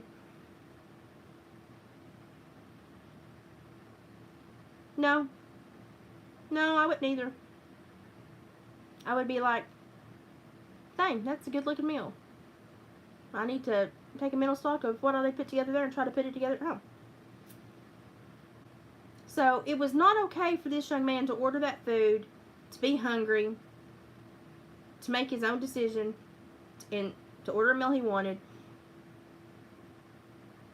But it was completely okay for this other young man to create a scene, to make everyone in the restaurant uncomfortable, to make everyone actually wonder if something was fixing to pop off and be dangerous, to create this drama, to generate this emotional instability with his friend group, all because of a thought that he had that never even popped into someone else's head. This is what I used to tell the kids that I did all the group therapy with. Listen, in life you have a wheelbarrow. And when you make decisions about your world, you put a rock in your wheelbarrow and you pack that rock in your wheelbarrow for the rest of your life. Do not pick up other people's rocks, because then you have to pack those too. And do not pick up rocks that are not useful, because they will just weigh you down in life. Have we allowed our younger generation to pick up so many rocks to put in their emotional wheelbarrow that they've weighed themselves down so bad that they cannot push that wheelbarrow into a successful adulthood? Have we given them too much rope? Have we given them too many allowances? Have we allowed them to change their society in so many ways that now society itself is ineffective in constantly looking for signs of people being disingenuous or disrespectful? Because if you go through life like that, you're going to find it.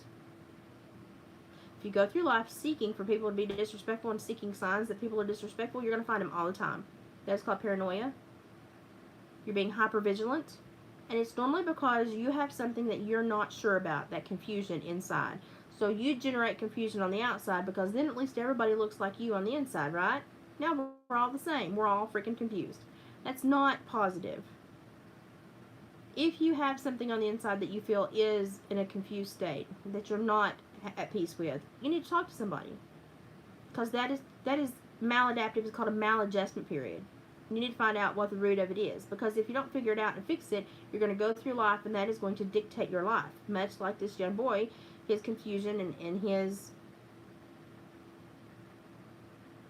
I don't know, his sensitivity to this sexuality that he chose is going to rule his existence. And if any of y'all are as old as dirt like me, you know that, yeah, being a sexual being is a great thing, but it is not really where the most meaning of life always occurs. And it's not worth throwing away all the other experiences in life for that one. There's a balance. There's a harmony. Life is very much like a chord on a piano. You know, one note, no, not a chord. There's nothing with it. It's lonely. No. Two, it's better. It's got a little bit of harmony. It's got a little bit more body to it. Sounds a little more comfortable. Three, now we're getting somewhere. Now we're getting vibrations in our head. We're feeling better. That vibration, that energy picks us up. Now we're getting somewhere. I can't imagine anyone wanting to go through life solo, as one note, when they could be a chord. When they could have those people around them that support them. But you're not going to keep people around you that support you if you keep playing these mind games. Because I guarantee you, if you invite that boy to one more dinner and you somehow affix a sexual connotation with his plate, he ain't gonna go to dinner with you anymore. Because he was really invested in eating that meal and trying to just enjoy the meal, which is what you normally go to a restaurant for. Not to make a scene and have a sexual evolution discussion. Just, I don't know. I think we've just allowed a lot of stuff to get out of perspective, to get out of source, get out of balance. And when a group obtains a right or is awarded the same rights as another group, we have to be very careful that they then don't pass up everyone else and then start to change and limit, control the others. And that's what I feel has happened. That's why I'm talking this whole thing. It really bothered me that I have been like, okay, well, they don't feel respected. Okay, let's find a way to help them feel respected. Okay, well, they would rather be called this than that. Okay, well, if you ask me to call you that and you tell me that that's what you prefer to be called, I will try to remember to do it. I don't want to be disrespectful. But I can't, like, read your brain. You need to tell me what you want to be called. Because I'm not gonna come up with, off the top of my brain, Miss Sissy Farts Unicorn Glitter. It's not gonna happen. That may be your pronoun. I'm not gonna ever guess that in a million years. So you need to tell me, and then I will try to comply. I don't go out of my way to be mean to anybody. I just wanted to pick woman on the freaking form. And when I said I don't believe there is an identity here that represents me, I was belittled because then I didn't understand these new words. I wasn't hip. I wasn't with it. Oh, it's okay. As you get older, it becomes harder to keep up with social dynamics and the way things change. I'm not that old. But I also know where the word cis came from. I know who created it. I know how it was applied and the connotation that it had. And it's not positive. And I refuse to be called that. Because to me, it is a dig. It's being very inappropriate. And I was not afforded any of the decency, common sense, rational thought, or compassion that our nation has been milked for the last 2 decades. I got none of that. Got none of that. So why would someone that also went through such a horrible experience choose to then, when they got everything they wanted to be happy, why would they choose to then place other people, in the same unhappy existence?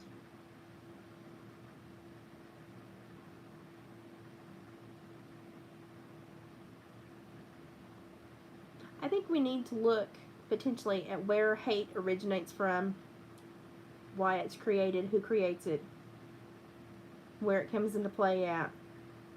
I think there are a lot of things in our world floating around as tolerance right now.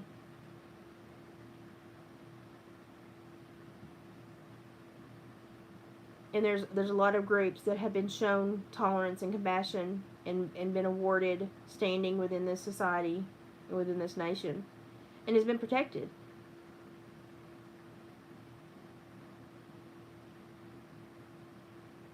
And they turn around and are very much the biggest themselves.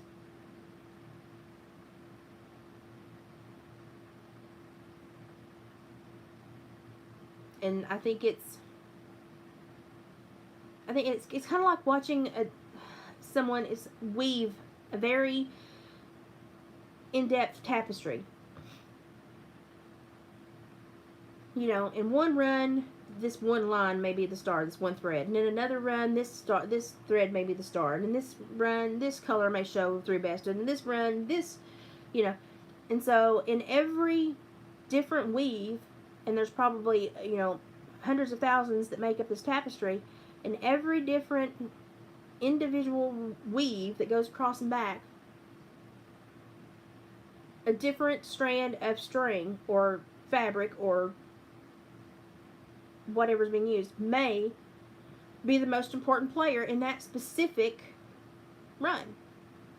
But when you stand back and you look at the entire thing, you can see a representation of all the colors and things used to create that.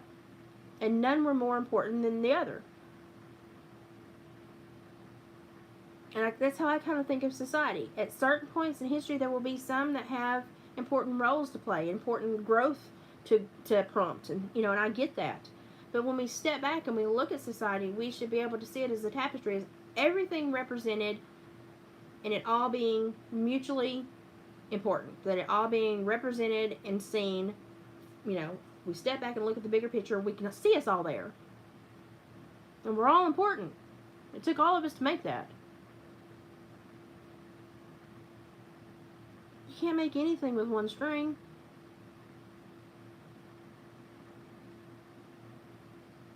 So why do we think allowing one train of thought or one momentum or one winning demographic is going to be good for our tapestry of a nation? I don't understand that. It boggles my mind why people think one in anything is lonely, desolate, has no support.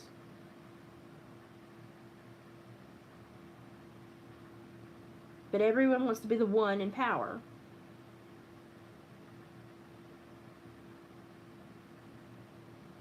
And I think a lot of this has stuck out to me in the last few days because I saw Nancy Pelosi on RuPaul's Drag Race. And I wondered why, when all of us can barely afford to put gas in our vehicles, we're paying for her to fly across the nation and go to a drag race show that has no bearing on like 90% of the population. I mean, special interest bribery match. There was no reason for her to be on that show. Not unless Jim Jordan can pop up on some religious talk show without being drug. Is that going to happen? No. He would be blasted. He would be called every name in the book.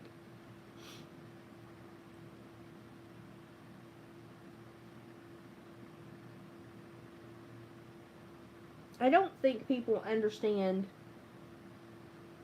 how difficult it is to balance a society and how difficult it is to understand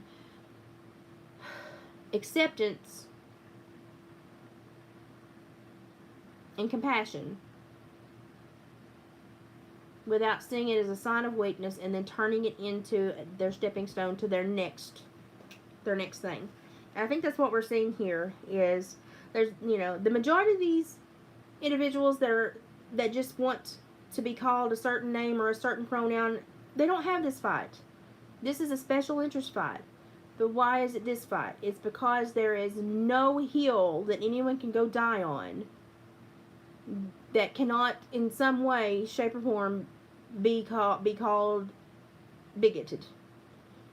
There is a way to fight anyone who takes a stance against this. Even me, being as calm and open and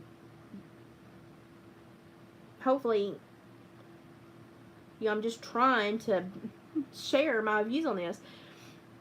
I would not let anyone disrespect anyone in front of me. Like, a lot of people don't know, but my big burly husband, when he went the other day to that festival, he shared his vendor booth with a gay couple. We have no problem with that. Like, oh, you're just trying to get through life too and make a buck. Sure, we'll share our vendor site. There's no more room. Sure, set up. You deserve to come here and try to make a living like everybody else. No problem with it.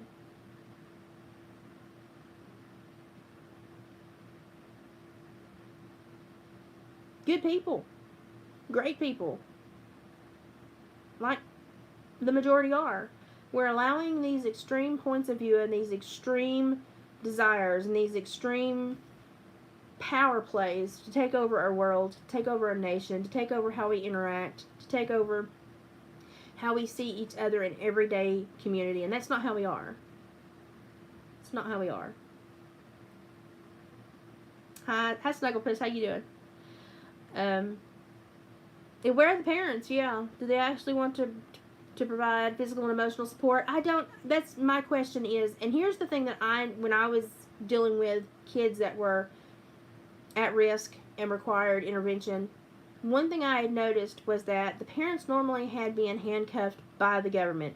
They had been handcuffed. Whatever their child was going through, the parents had been rendered ineffective because anything the parents did was going to be viewed by family court It was going to be put under a microscope and was going to be manipulated in some way. And so it was very difficult for a lot of parents to even take any action without it being automatically misconstrued as the wrong action or turned into the wrong action. Especially if they had a child that was having any kind of gender dysphoria or any kind of identity issues. Oh my gosh. It was, oh my gosh. It was bad. And so a lot of these parents, you know, their children don't talk about it at home because they're getting the push from teachers and educators, as we're seeing now across the nation, that are opening up these little portals so they can see these different worlds that they're not introduced to at home. Where they're minors, they're juveniles. Their parents should control what they're introduced to in those realms, in those regards. I don't send my kid to school to learn, you know, to learn how to do roofing.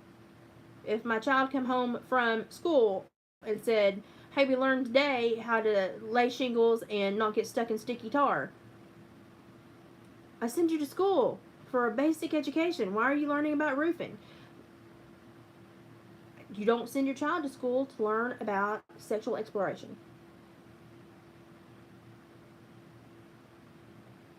That is actually something we always try to keep separate from the school, because the more that it is pumped into the school, the more hostile and dangerous schools become. Why? Because that is not an issue that needs to be discussed in that forum.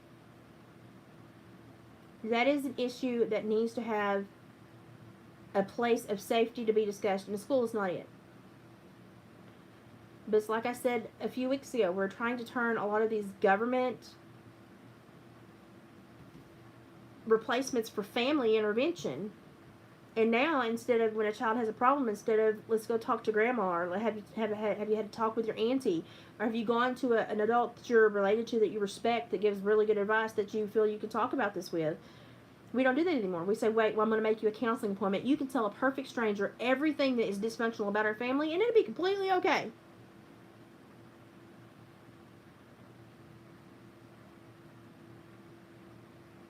In any other regard, would you ever tell your child to run to a stranger first?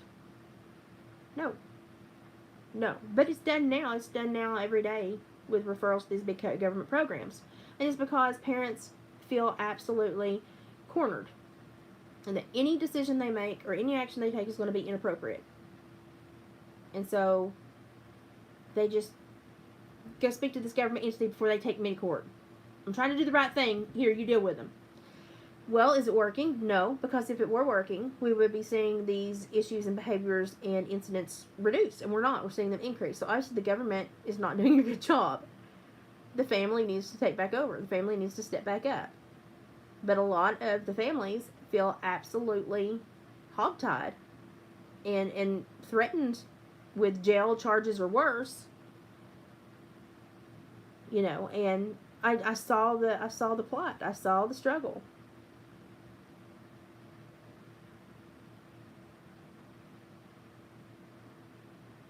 And the only thing to do is to back away slowly, retrace our steps, and when we get to a place that makes sense, stop. And then start to edge forward and see when the dissonance really presents. Somewhere between the comfort and the dissonance, something went wrong, and we need to look at that time, that little time frame, under a microscope so closely that I can tell you a lot of what it is. The human heart stopped. It stopped caring about itself. It stopped caring about others. It stopped building appropriate relationships. It stopped learning how to blend into society. It stopped wanting to just find a group and feel okay.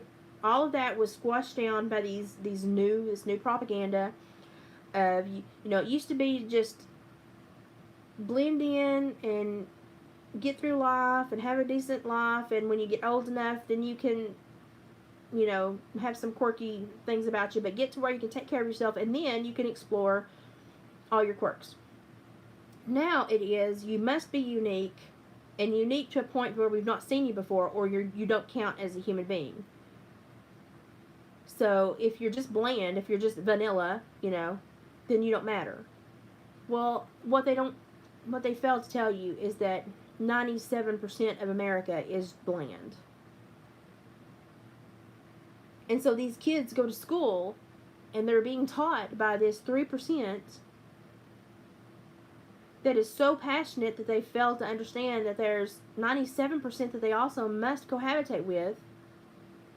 And they've almost created this little war. And there's no need for it. There's no need for it. But there is a need for everyone to show everyone respect. So if you've been respected and you've been allowed to express yourself, even sometimes inappropriately and in inappropriate places such as schools, and in inappropriate ways, such as talking about your sexuality in front of third graders, there's never a reason to talk to children about sex until they're old enough to create another life form. Then you need to talk to your children about sex. I watched a couple of those pride parades on YouTube. Do you know how many criminal offenses I saw on public property? That if somebody had been drunk and heterosexual would have been arrested and taken to jail, but because they were Pride Month and celebrating their sexuality, it was completely okay. It was just, we didn't see that. There has got to be a foundation to which we all adhere to, or we're never going to understand each other, because we're always going to feel like one is one-upping the other. And I saw so much that I was like, well, that would have been like a 7 to 10 year sex offender charge right there. You'd be on TBI sex offender registry right now had you done that in Tennessee on Main Street. That, whoo, you know. And, you know, you start digging. I start going into the annotated code for that state, and sure enough, it is illegal. But it's allowed during Pride Month, because it represents somehow those people in their plot to become themselves.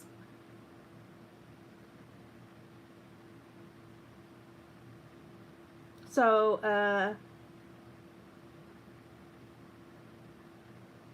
that confused the crap out of me.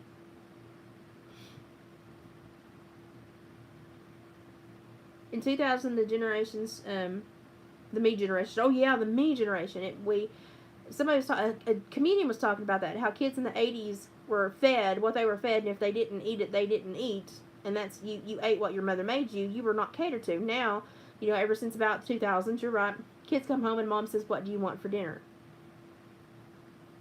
That didn't happen a lot in my house, because we're poor, so you ate what I fixed or you didn't eat, and if you looked at me and you held your nose up to it, I was going to make you eat it anyway, so it then became a battle of wills. But yeah, we began to cater to children. That's also roughly the time that a lot of laws changed across this nation that put parents into jail for disciplining their children. How do I know that? I worked at wilderness boot camps, where you would have social service, and juvenile justice referrals, but you'd also have private referrals. And so rich parents that had little monsters that were going to cause them problems could put them in these big expensive camps next to some really horrible kids. And I'd always be like, are you sure you want to place your child here with kids that would be in prison otherwise? Hello? Ring-a-ding-a-ding bell? You know, you don't want to send them somewhere they're going to learn worse tricks.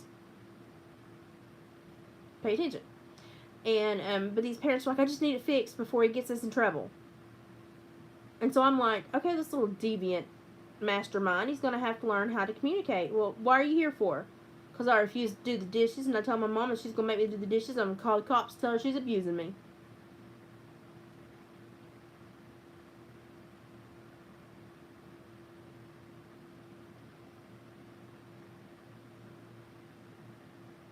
In my day and age, if I had gone to a family court and said that I called 911 and told them my mother was abusing me because I refused to do the dishes and I sassed her and she smacked me, the judge probably would have given me a heftier issue to deal with and been like, don't create problems my court has to deal with over stupidity ever again. And they would have been mad. They certainly would not have stood up for me. They would have told me to get my butt home and do my daggum dishes. But that boy was costing his parents about $20,000 a month because he was going to file a false report with law enforcement and say he was being abused if he was made to do the dishes. So if they're capable of that at 12 to 14, What do you think if they keep with this mindset they're going to be capable of at 20 to 24? It doesn't improve. It just gets worse. It's like I've got a friend that's got a little boy, and he's the most cantankerous little boy, and I'm like, you better get a handle on him, because he'll already turn around and go, oh yeah, I don't have to listen to you, and I'm like, oh, you better get a handle on him. She's like, oh, but it's cute. It won't be cute when he's 13 and testosterone's coursing through his veins, and he's slinging dirt, looking like a pit bull fixing to run an attack, or a bull fixing to charge you. I said, you better get your handle on him while he's little, because when he starts to grow, and if you don't have one, it's going to get out of sorts really quick, and you're not going to have any help. And parents don't understand that their children grow up, and they think that their behavior is adorable. Well, is it going to be adorable if they do that on the job? No. Curtail it right now. Is it going to be adorable if they do that to their spouse? No. Okay. Stop it right now. So, a lot of it is, the parenting has laxed. Everybody had to work and took 2+ incomes, and, I think the government kind of planned that. And they got our kids, and now that they got our kids have turned into something we can't even control. Police. We can't even help them. If they get out of hands, we have to send them to court, to a family court, or to a placement facility. And if they have any kind of emotional problem, they have to go straight to a counselor. And if they have any kind of sexual identity problem, they have to go straight, to a professional there. There's nothing that the family handles anymore. Or if the family attempts to handle it, then they're seen as inadequate, that they can't handle it, and then the courts take over. So it's been a slow takeover, but it's been a takeover of the family. There are no wise elders anymore. There are no grandma and grandpas that spew wisdom. There are just, even the grandma and grandpas now want a second childhood later in life. They don't want to take care of grandchildren. They want a second childhood. And then the kids themselves think nowadays, the kids these days think that they get to be kids until they're in their 30s. Childhood don't last that long, bro. You gotta function. You gotta feed yourself. If you're 21 and have never had a job or paid rent or bought your own groceries, you're behind. You need to acclimate with society, and learn how to be productive and take care of yourself, because you're not always going to have somebody taking care of you. Oh, I dropped that. Try to push that. Denise, I was trying to read. Then as married women, pregnant with second kid, she told her employer she was calling her daddy on. Oh my gosh.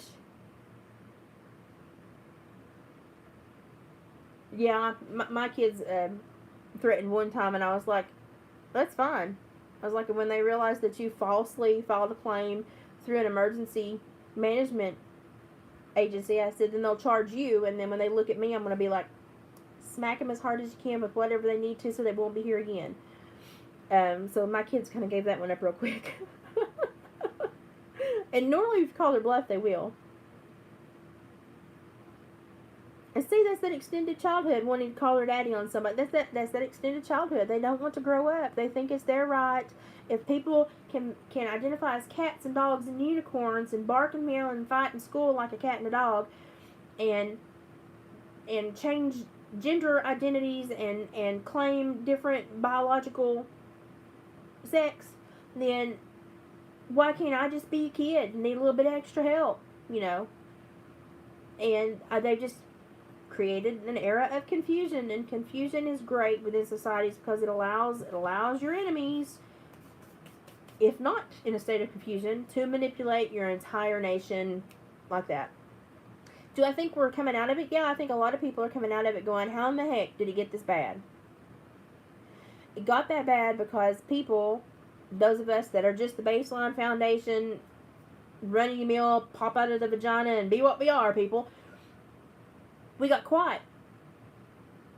Because we got tired of being told that we were all these ugly names. So we got quiet, thinking that if we just got quiet and let them do their thing, it would stop. But it doesn't end there. It doesn't end there, because really they're not fixing themselves. Whatever is internally within them that is broken is eternally broken. because they just go from one problem to another and it's always somebody else's issue to fix. By becoming complacent and quiet, all we did was allow them to become more and more bold and more assertive and create more and more issues that we then had to become compatible with. You know, it's like the kid, you buy a box of mini ice cream sandwiches and you say you can only have one after dinner if you eat your whole plate, one a day. Well, on day one, he eats the majority of his plate, and you're like, well, you did pretty good, so I'll give you your little mini ice cream sandwich. Day two, he didn't eat nothing. He didn't eat nothing. But to satisfy you after 30 minutes, he finally took one big bite of his pot roast, and so you rewarded him with an ice cream sandwich. Now the ice cream sandwich, the value has changed. It is no longer just something that occurs on a specific note. It is a reward system. It's changed. Now the next night, he doesn't want his dinner at all. He wants macaroni and cheese. And he'll eat, but he'll only eat if you make him macaroni and cheese. Otherwise, he doesn't want anything, but he wants his ice cream sandwich. No.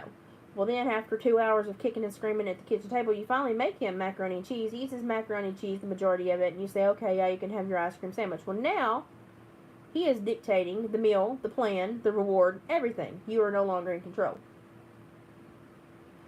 That's how this has crept up on us. And it's not even that anyone has to be in control. It just, there has to be a mutual balance and a mutual respect.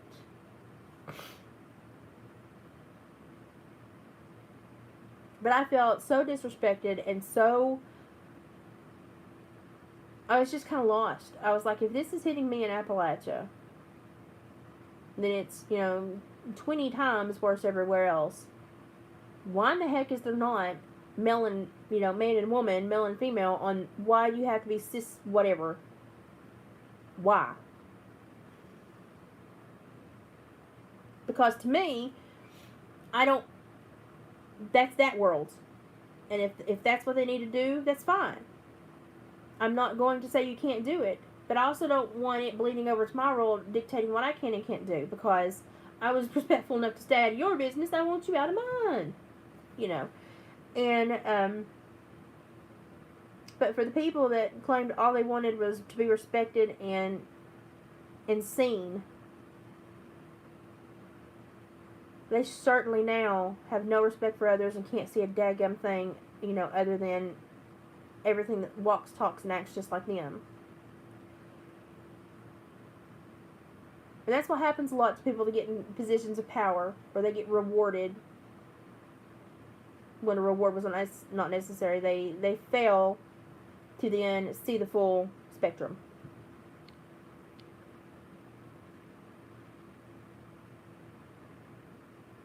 You got a picky eater? Well, I mean, there are picky eaters. My little boy was a picky eater. His colon was not formed all the way when he was born, so he was on a lot of medications. And so for the first few years of his life, when we ever had an advancement in food, we were scared of tolerance. We were also scared of if he would actually like the taste of the food, because it's so hard to feed him just point blank. And he was a picky eater. But as long as you don't allow it to turn into a power play, when you feel like you're on a teeter-totter, an emotional teeter-totter with a 2-year-old, don't be there. Get off the teeter-totter. And remember that you're the parent. And these overnights that I had to look at my kids and say, okay, that's not what you want to eat, but that's what we have. That's what we can afford, and that's what we're eating. And you have food. You have the opportunity to eat. That's a blessing. If you choose not to eat, that's your choice. But you also will choose to deal with the consequences when you're hungry at 2 a.m. because don't you dare wake me up and don't you come in this kitchen. So, my kids, bless their hearts, I was a rough mom. But I also worked with felons, so I didn't want to see my kids grow up to mimic any of those negative behaviors. And I knew it started at home, and it started when they were little. And so I was very, very careful with my kids, and I ran the boat. I would always tell them, I would always joke and say, welcome to Kong Island. My name is Kong. This was my domain. You didn't step into my home and try to run it. This was my home. You were welcome here, but you would fall into line and not cause Kong any problems. And my kids always thought I was horrible. Oh, you're so strict, Mom. You're so strict. And now my daughter's like, Mom, I know I gave you a lot of crap for being strict. She's like, went 4 years on a campus in Knoxville, Tennessee. She said, looking at the people around me that are supposed to be my age. She said, driven a car for 4 years, her backup camera died, and now she can't back up. Even though she's driven the car for 4 years, and that backup camera is only a psychological cushion. She's backed that sucker up for 4 years, but now she can't back out of a parking spot because her backup camera's messed up. She said she was having a breakdown in the parking lot crying because she can't drive a car now because her camera's messed up. And my daughter was just like, okay, thanks, Mom, for putting me on the tractor and teaching me how to drive and telling me, now you know how to change the gears and that's the brake, and you better be in that field over there in about 5 minutes because I'm going to need you to help me get some hay loaded. You know, and they're like, thank you for giving us enough tools to put us in the environment to sink or swim, and we swam. Because they're like, you know, our counterparts don't even know that there's water in the pool. So, Snuggle, all my kids' friends loved me, like they felt super safe here, and they never had any guesswork. I was the house where they wanted to be because there was no guesswork. You knew where you fell into the line, you knew you were going to be taken care of, you knew you were protected, and you towed the line, and all was good. And so kids loved being here. And so I always had a house full. And I always, especially kids that were struggling at their home, they always wanted to be here. And I always had bonus kids. And matter of fact, Lane's senior year, I had an extra bonus child that was just, you know, should have been in probably state's custody, but nobody wanted to do their job and handle this right. So we just kind of adopted him and fed him and clothed him. And then when graduation time rolled around, I bought his pictures. I took more pictures of him because I did photography. Bought his cap and gown. When we planned the graduation party, it was for him as well as my two. And he spent all of graduation day with us. He had no one at his home to celebrate it with. He spent all of graduation day with us. Came back to the party afterwards. Pizza and drinks and family. And I can't believe that, you know, he wouldn't have had that at home. But he didn't. He had none of it. And no matter how much you tried to say there's a kid in need, there was never anything done. You know, it didn't matter how many reports you sent in, and there was never anything done. And so I just took it upon myself to feed, clothe, sometimes house, and maintain this young man until he got out of school. And got him into a program, one of those technical certification programs, VOTEC, and he was doing well, and then he chose to leave the program, which meant he no longer got the funds that were to be given to him, which meant he had to get a job, and then he didn't like to do the job, and then he bounced around from a job or two, and then he got his first misdemeanor charge, and he called me. And he said, can you come fix this for me? I said, nope. He said, but I need you. I said, nope, you needed me when you were fixing to make a bad decision to leave school, and you didn't call me. You needed me when you needed to go to work every morning and you couldn't get your butt out of bed. You needed me to give you a swift kick in the butt then, and you didn't call. You needed me when you were starting to have ideas about committing crimes because it was an easier lifestyle, and you didn't call. You only need me now because you're really in trouble and you can't get out of it. I said, that's not the kind of need that I respond to. I said, you need a hug, you need to have a talk, you need somebody to show you that you're cared for. I can do all that. But I said, I will not condone this behavior. And I said, I will not be part of this. And I said, I know who you are. I know you have the potential to be. And I said, I know you have a better skill set than this. I know you have a better way of learning to cope with what life has handed you because I've seen you do it. And I said, this is the road you're going down, better you're walking it alone. And he's straightened up since then. He's got back out and got a job and working, doing really well. Met a girl that helped straighten up a little bit more. Taking care of somebody else normally does. If you love somebody and take care of them, it normally helps you become a little bit straighter.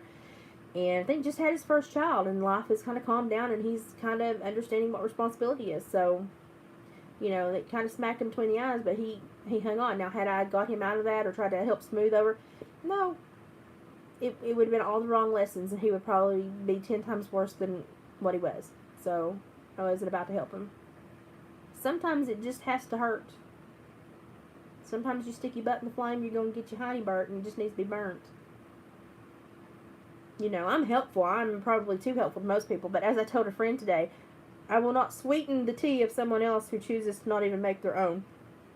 I'm not about helping people that will not help themselves. There's got to be a spark there. You've got to care.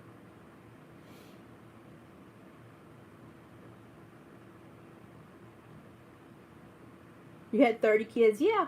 And you get out there and you play, yeah. And you just kind of adopt them all and make sure they're all okay, yeah. That's why I am known in this community as Mama Liz, and that's what everybody calls me, so it's just what I go by. So, I am everybody's mama. But yeah, I'm the person people gravitate to, and a lot of times the person that parents want their kids to gravitate to. And so lots of times the parents would be like, well, you know, what about that little Lane boy? He's sweet, his family seems good, why don't you buddy up with him? His mom's really sweet. And the next thing I know, I've got their kid every other weekend, you know. And that's great. You find those trusted people and those trusted families that you can bounce your kid back and forth. It's never a bad thing for your kid to have another trusted adult to go to. Now, before I said adult, I said another trusted adult to go to.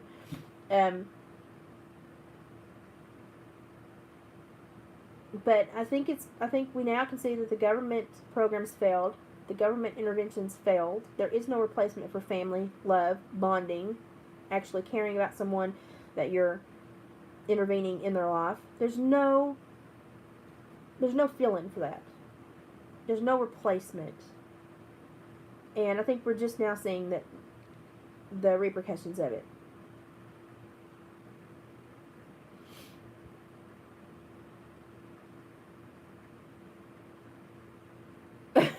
Teenage Mutant Ninja Turtles on the TV, and 911 heard them scream. Well, that's a story you can tell your grandkids. Oh, goodness. I just, it's time to think, when we bend over backwards to accommodate someone we think is struggling, and we finally get them on a good foundation, do you then anticipate that person bending you over backwards to screw you over, to do everything that you aren't allowed to do to them to you? Because that's what I feel is going on in society between all this gender wars and all this other crap. And it's just like, does anyone else see what's occurring? All the things that we could not do to them because how horrible and phobic of us in so many ways are now being done to just the straight up people that plopped out the way God intended us, and we're like, well, we're okay with that. And we are now the most hated group of people. If you don't alter, augment, change yourself in some way, you are not this unique creature that should be blessed with life and understanding. And I'm like, but I am a unique creature. Even though I'm okay with the way I plopped out, I'm still unique. I'm still me. My uniqueness is just in here. Well, that's not good enough. Well, that's a great example to children that the outside is really what matters. And then it's not the outside that matters, it's the plumbing. Oh. How can we expect our children to have any kind of foundation when the foundation they're on is shifting every other day?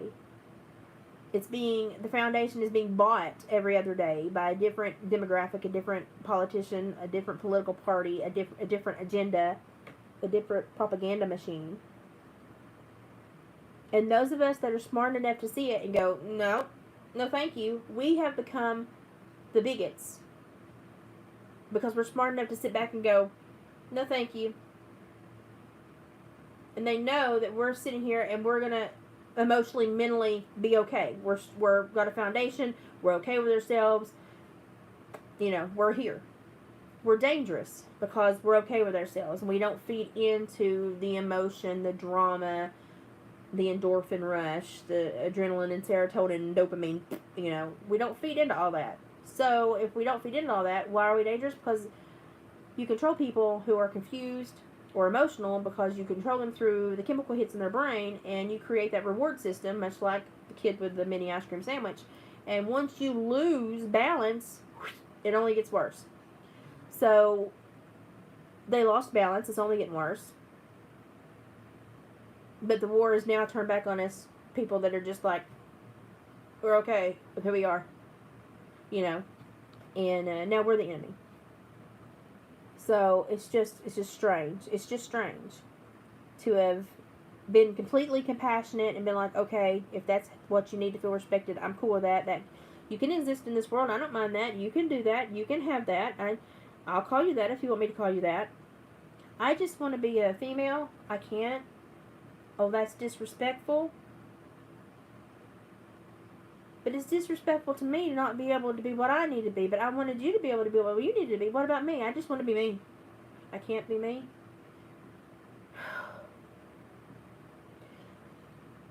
You know, and if I did not have like this old age wisdom of, you know, this is just a skin suit I'm wearing. Who I am is not reflected in this physical body. Thank God.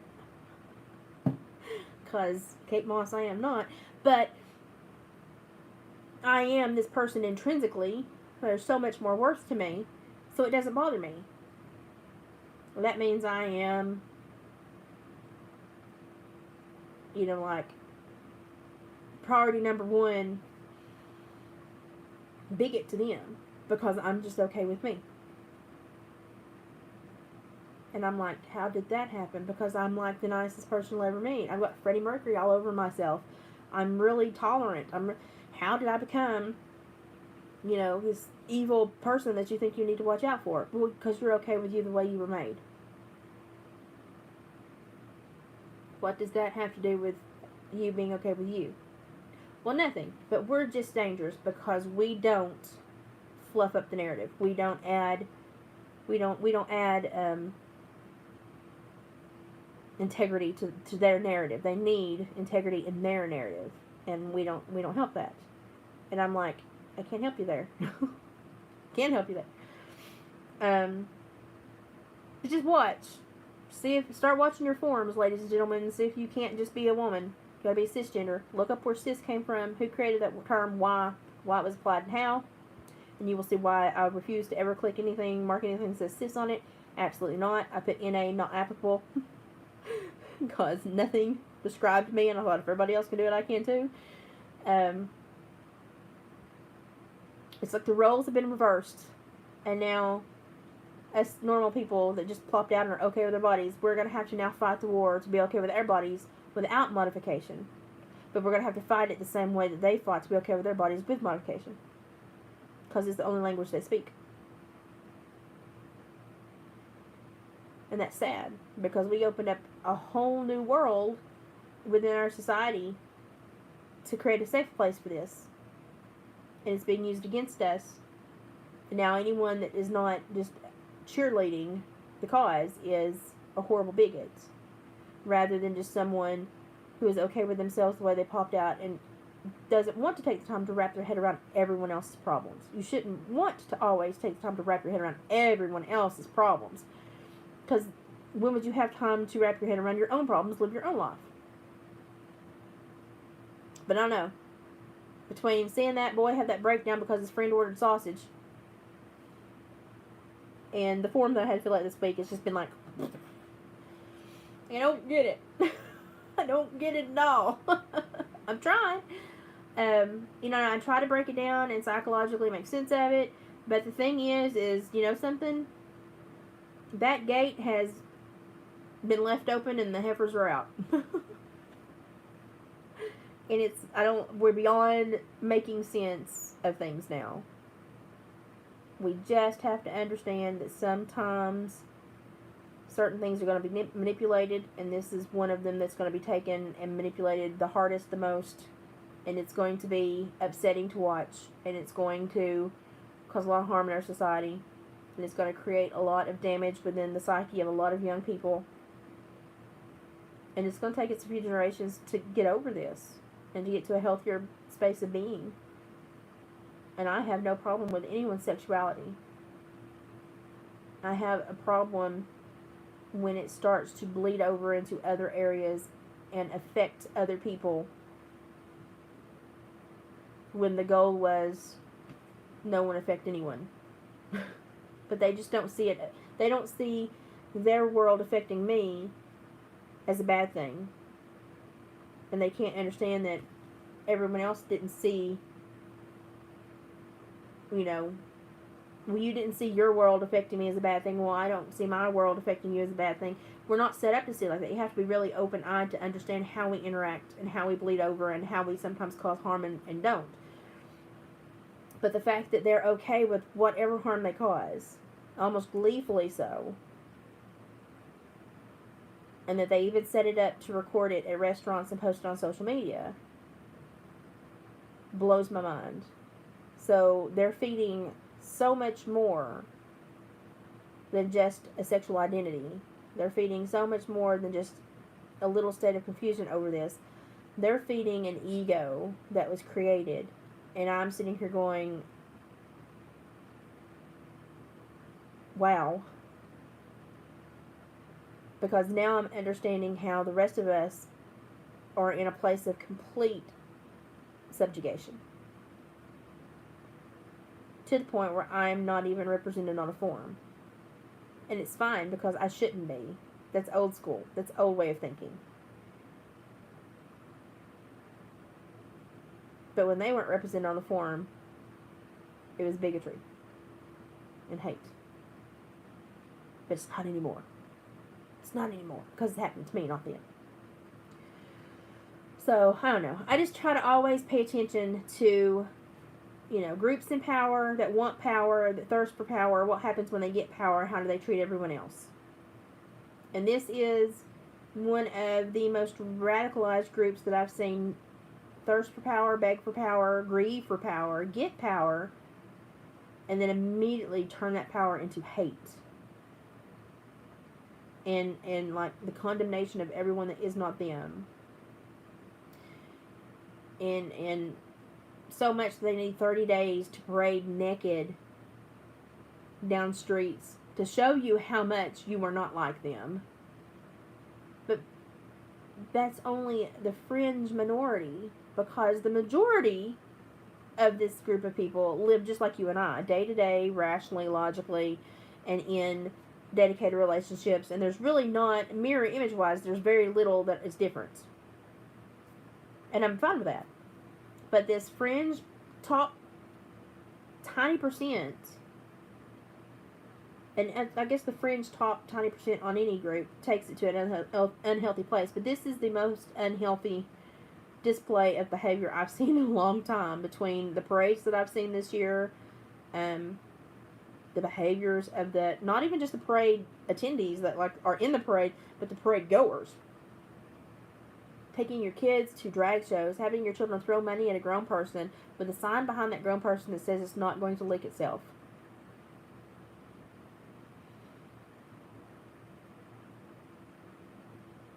There is no way to justify that.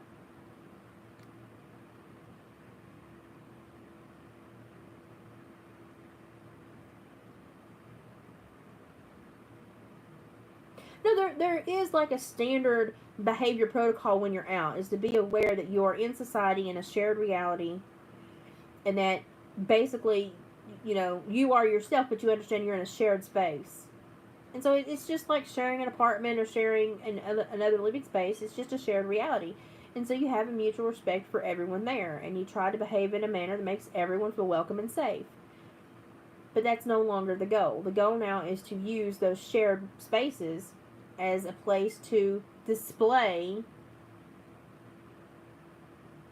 these behaviors, so that you get, you get this social media stuff, and you get all this drama, B-roll crap between people, and it's just like we no longer have, we no longer understand that we live in a shared reality, that we all have our own reality, but they all overlap a little bit to create our shared reality out in community, in our shared spaces.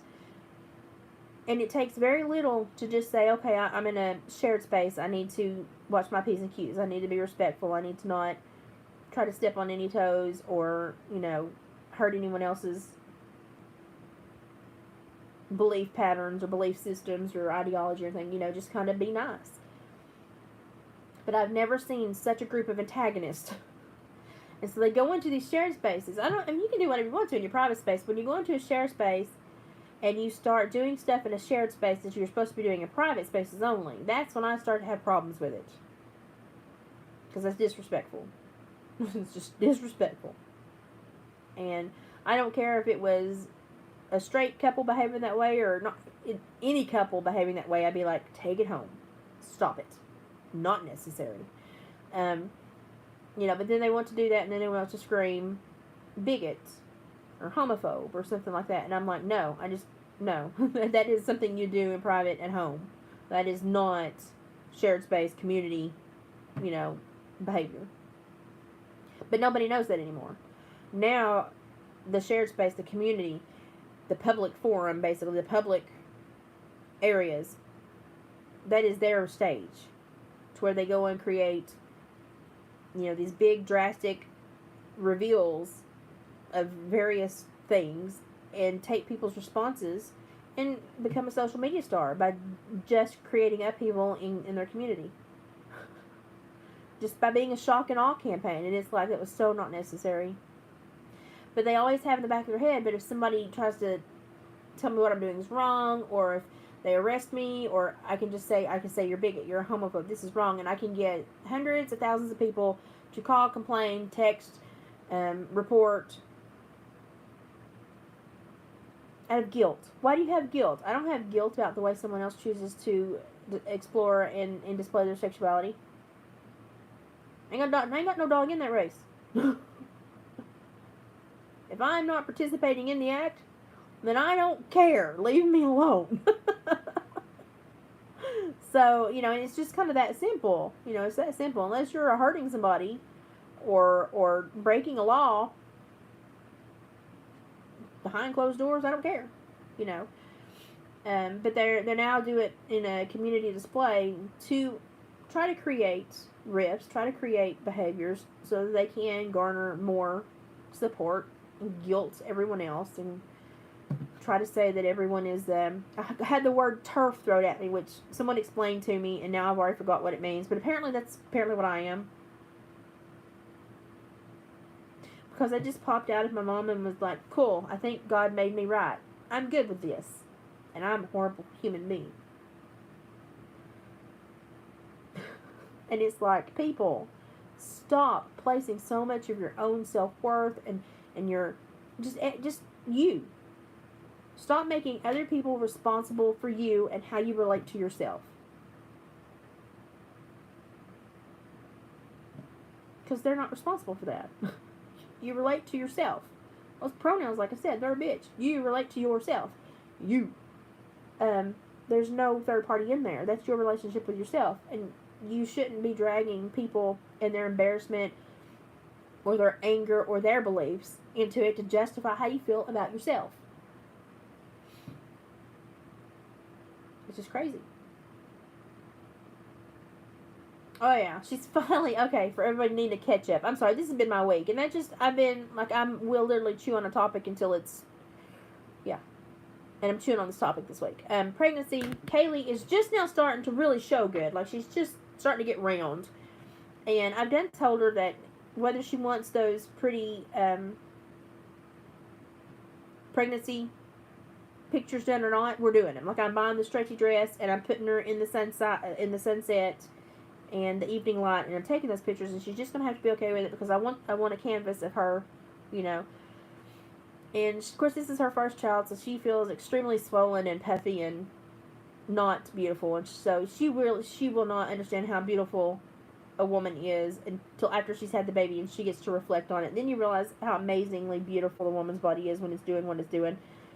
And she'll be glad I took those photos, but she's kind of irritated with me right now, but we're going to do those soon. She's having really an uneventful pregnancy. Even had somebody rear-end her. Scared us all to death, but the baby's fine. Not even a hiccup along the way. So everybody was okay. This idiot just was not paying attention and just rear-ended her and ruined the back end of her truck, so all that's got to be fixed. But life has those hiccups along the way, so it happens. But she's just now starting to get round, and it's so cute to watch her because she's so petite. So she's all belly, and and when I was pregnant, I just looked like a really swollen water buffalo in a rice paddy field. I just looked mean, I looked like I was fixing to snort and come after you. And she looks so dainty and cute and pregnant, and I think it's adorable. And she thinks she's like, oh, I look horrible. I'm like, you're beautiful. She's so pretty. And she's just glowing. I'm excited for the baby to get here. I probably will keep Che for a week or two after they have the baby, just so that she can rest and relax and not have to take care of baby and dog and everything. Because I remember those first couple weeks, those are scary weeks, especially when you're a new mom. So I thought, well, I'll just watch Che. I'll babysit Che. I miss him anyway. He's kind of fun to have around. So everything's going good. All my paperwork and my testing, I got it all back and it's all positive. So I don't have to do another mammogram or ultrasound until next year. And they're going to watch the scar tissue where the fluid pocket created under my arm that ruptured. They're going to watch it and make sure it doesn't try to create again, which I don't feel it. It doesn't feel like it's trying to, so I think we're probably good. But they're going to watch me closely. Been paying attention. I've been checking on Lane a lot in the heat because he's up in trees taking them apart. And it's been like 100 degrees, 95 to 100 degrees here this week, so it's been really warm. It's going to drop Saturday and Sunday and be like barely 80 Saturday and maybe 82 Sunday. So we're going to get a brief reprieve. And then the heat starts back. David's been working 12 to 14 plus hours a night. That's why I've had so much time to think about stupidity this week, because I've been alone and handling stuff. So I've barely seen him all week. Just enough to feed him, make sure he's got clean uniforms, and send him back out the door to work. Yeah, it's been a crazy week. But his factory floor stays around 100 degrees when it's hot like this. So if y'all toss up some prayers for Dave and his work crew that they make it through these hot evenings. He works second, so it's just starting to cool off when the next crew's coming in. And then he's working half of that shift as well to get caught up. So he's just, I don't know how the man does what he does, but he's working his butt off. So everybody toss up a prayer for those. They're really, in this factory, really struggling because no matter how they run the air units, it just will not cool off back there. Those big metal bays and then shipping doors coming open and closed all the time. It will not stay cool. So he drinks a lot of water, but he works his butt off in not good circumstances. So my husband is my own little personal Superman. I don't know how he does what he does, but he does it. So he's been getting home sometimes between 2:30, 3:30 in the morning. And then he's back up. I let him sleep a little longer yesterday, but this morning he was back up by 9:30 going. And he got in bed around 4. And I was like, you need to sleep more. But he was back up and going. And so it's just been a tough week to get through. The heat and has created like migraine time for me. But that's normal with like little weather systems. So my nose is still kind of stopped up. But it's supposed to storm tomorrow, I think. Tomorrow is Saturday. So I think once that moves through, my body will kind of go, my head will kind of go drain. But it's like normal allergy stuff. Now I'm dealing with like normal people things. And it's like, yeah, I've got a normal problem. It's a normal problem. So I'm still feeling good. I'm still, as you can see, my neck is still tiny. This is actually starting to go away a little bit. I wish it would, where I was swollen all last year, it's still really loose, but it's trying. If you can see that my arms have really gotten unswollen. Well, little fat pooches at the top now are like below them. My arms are not swelled anymore and big and bulgy. My skin's doing better. I had to be on antibiotics for about a week and a half there after that ruptured, and that was hard on my system, and it kind of waned me down for a couple weeks. And now that I'm finally off of it, my body's going, okay, let's just get everything set back up so we can go back and do good again. So it's starting to, well, those antibiotics are hard on me, and my face was all broke out, my shoulders, neck, I hate antibiotics, and my stomach was just messed up. And now it's like, okay, the sluggishness is starting to fade, and I'm starting to feel better again. So I'm like, okay, as soon as I get off, get this antibiotics out of my system, I will be a lot better. Reloaded the Etsy store for anybody. It's Hillbilly Heart Decor. David loaded a bunch of stuff, and then I tweaked some of it to make sure that he likes to like spin yarns when he post Etsy stuff. Like, he will tell you the story behind the thing that's being sold, and I'm like, that's sweet, but not necessary. But he enjoys that, and I say he's gotten messages from some people. They come there just to read his ad, so I'm like, whatever works for you, Dave. But I do go in and try to edit and help a little bit, especially if like he like looks when I make jewelry and he's like, do you want it? Do you want me to sell it? What do you? I'm like, you can have it. You can put it in the store. That's fine, because I constantly am crafting, so I can't keep everything. It needs to go somewhere. So especially when he like tries to list jewelry and stuff, I'm like, I'll review those and I'll make sure they're okay. But so he's done that as well this week. He got those posted first thing this week because he knew as the week drug on he would not have the energy. So he's re-uploaded. I think he still has a few more furs he's got to list. So, but he's got a lot of craft or jewelry stuff placed up as well. I know he listed my pendants that I made, and the majority of my earrings. Well, I think he listed the Cody tooth jewelry. But yeah, so he's got like 29, 30 things in his store now. And he sent me some more pictures today of the otter. I've got 2 otter hides, 2 otter pelts that need to go up. And then we've got some Cody pelts that we need to add. And it's just timing to get the pictures taken in good light, because the Codys have to be taken outside. To get the pictures taken in good light and to get them uploaded, between trying to crock pot, fix meals, keep them fed, keep them packed for work and snacks, and this has not been a good week. And then they added a meeting in on everything, and I'm like, people! It's like, people that run this company, I was like, stop! We're about to snap this week. Don't add anything else to your employees' rosters, because we're all about to snap this week. But they did get someone else in to learn his machine, to train on his machine, so that he will not be the only one that can run that machine, so that we don't have to, if the factory's open, he has to be there for at least 12 to 14 hours. Now we have someone else that can help in that regard, so that it's not constantly David. I've got a gray hair or something on it. So it's not constantly David that has to be there, or has to be called when it breaks down, or has to come in early when it's broken down.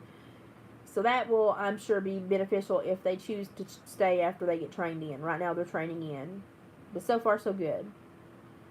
So life has just kind of gotten normal and kind of slowed down a little bit.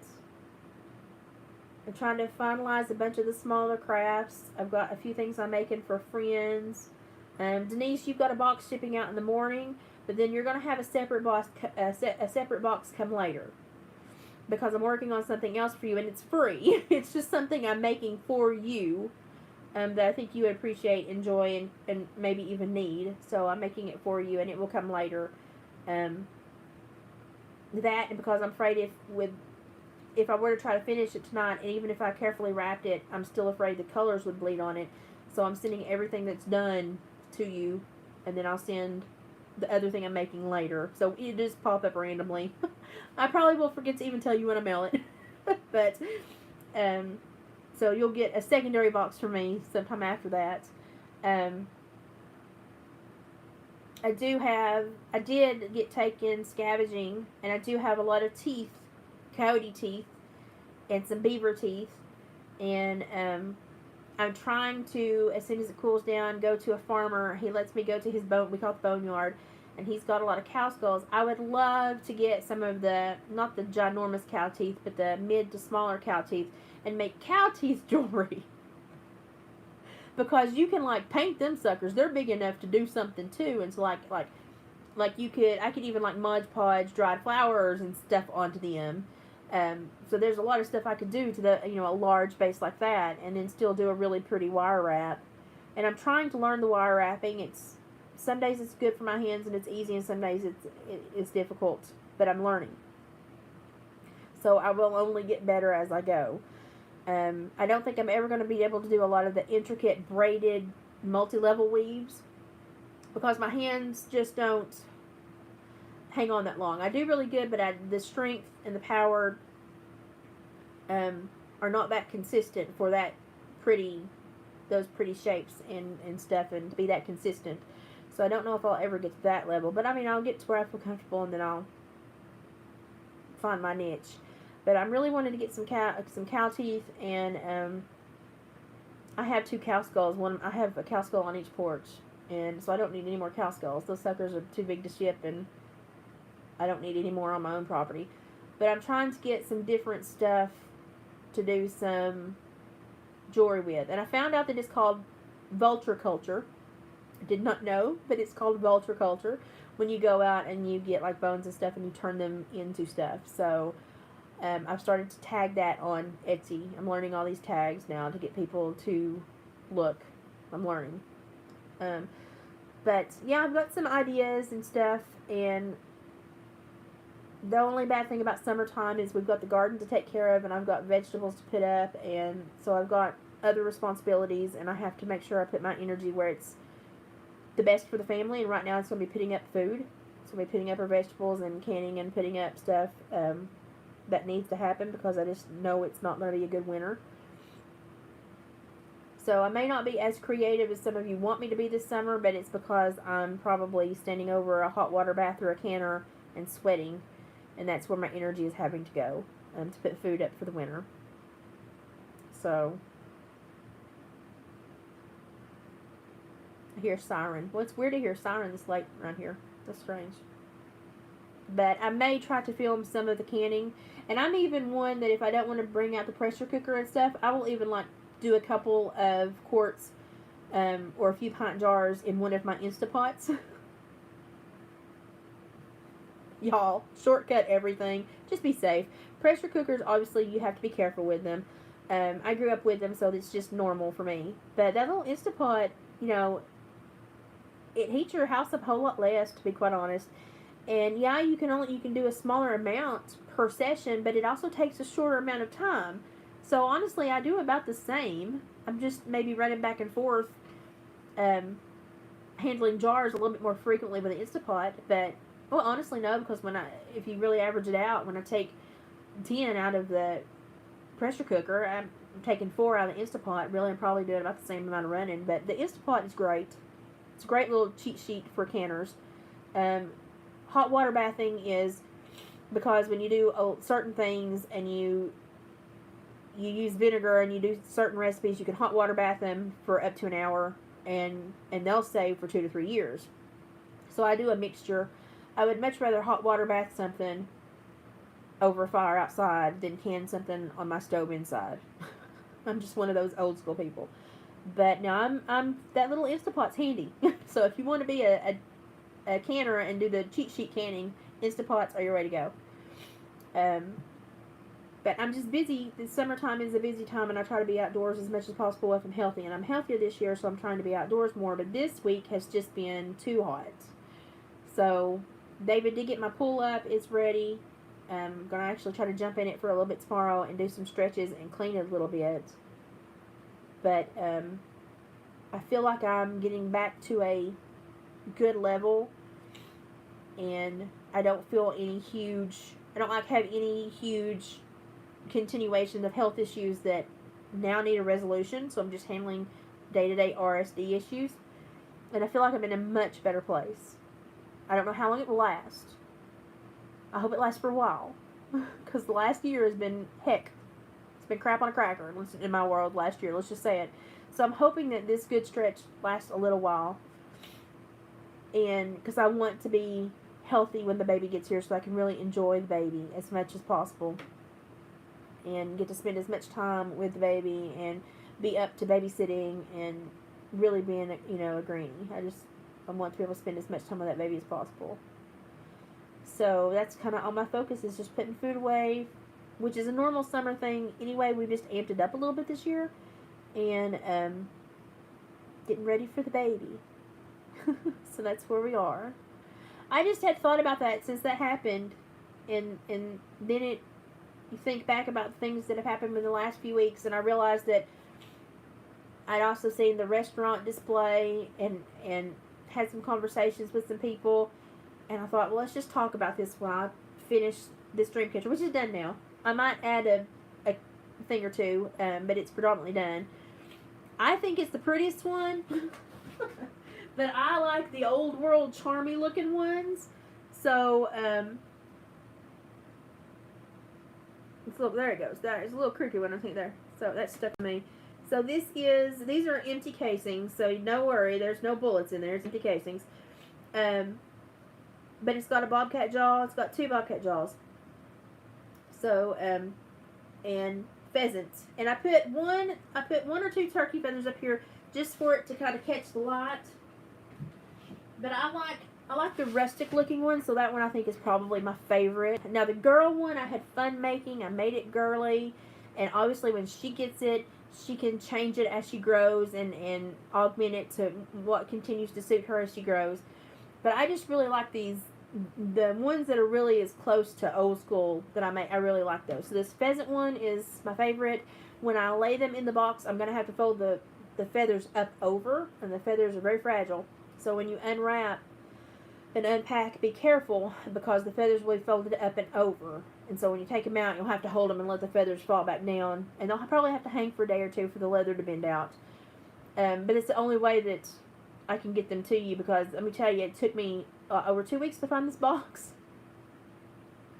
You would not believe the people I've asked for, do you have a box? Do you have a box like this big? And they're like, she's just obsessed with boxes right now. I am. Shipping is the bane of my existence. But I found one. I don't even know what it says. I just knew the dimensions were great, and I scooped it up. I grabbed it. And so I may have to, like, marker some stuff out or tape over some stuff. I don't know.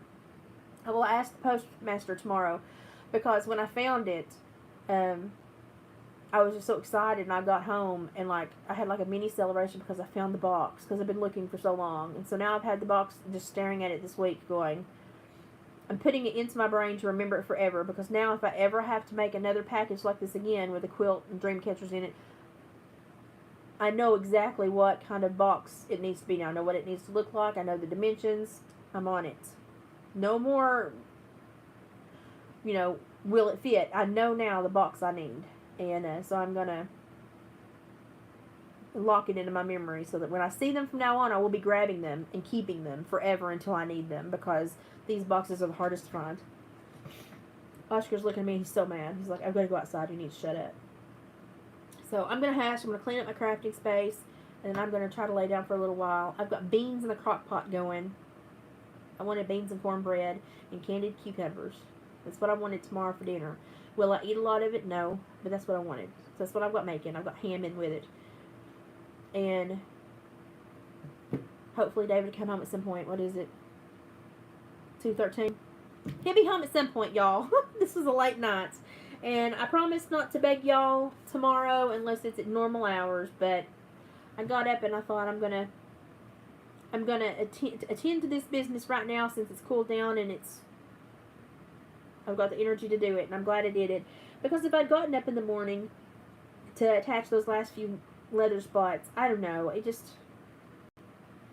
I like to have stuff done and to let it hang at night and to look at it and admire it before I send it out. So, and I've been waiting to put those leather things on for like all week now. I was going to put them on the night before last, and then when they announced that meeting at work, and I was like, I won't have my vehicle all week, so screw it. Yeah, you have a good night too. Y'all spent spent half the night up talking. If you see me tomorrow, it'll be during regular hours, but I appreciate you letting me brain vomit on you all. And if you've got something similar that's occurred, or you have a different way of thinking, or if you're from the other side of the fence and you would like to explain why I need to click cisgender, and you have a better way of explaining it to me that I might understand, that might make more sense, tell me below. I don't want to fight with anyone. I want to actually understand what's going on and have a dialogue and communicate. And I can't communicate unless someone will come back and... Because all I see is like a very hateful, forced change of how I live my life, when that's exactly what I fought for you to not have to go through. So, mutual respect would be something I would think that we would have by now, and I'm just wondering why I was faced with that this week when it didn't make sense to me at all. So if anybody can drop wisdom in the comments, please do so. And, I mean, I'm literally the kindest, sweetest person. I just don't understand what is happening, and I'm trying to so hard. So I look forward to anyone that can drop some wisdom below. But don't be afraid to say I have a problem with this, or I'm confused by this, or I don't understand, or I feel this is going the wrong way, because that is how you start to correct things appropriately. You don't wait until it builds up until you explode, and you have this horrible, yucky situation on your hands. You start to talk about things. So I really want to have a dialogue. So if you can get people here, let's have a dialogue. Let's talk about this.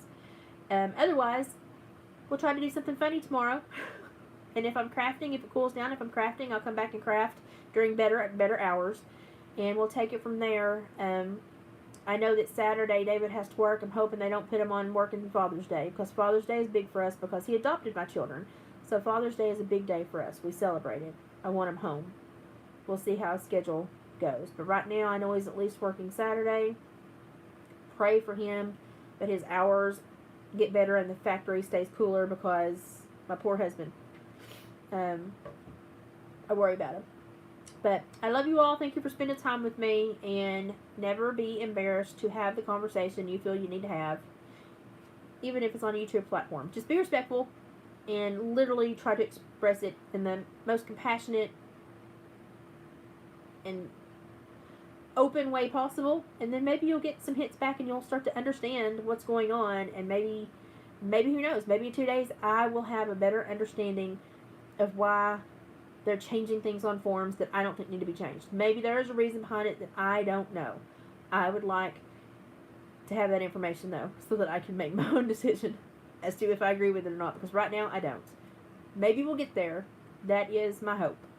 So everybody that watches this that hates me, if you feel you need to hate me, that's okay. If it makes your day go by better and it makes your world, spin a little bit better, and you can hate me, that's fine. But I would wish you would open up a line of communication, because that's kind of what I'm all about. And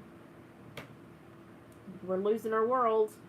I want my good communities, strong communities back, and I want people that love each other and embrace each other back. That's what I'm fighting for. So send some people here. Let's talk about this, and then maybe we'll find some new community members and some new people that have a different perspective that we can start to understand and spit ideas back and forth with. But I love you guys. Thank you so much for your time. Happiness tomorrow. Happiness tomorrow.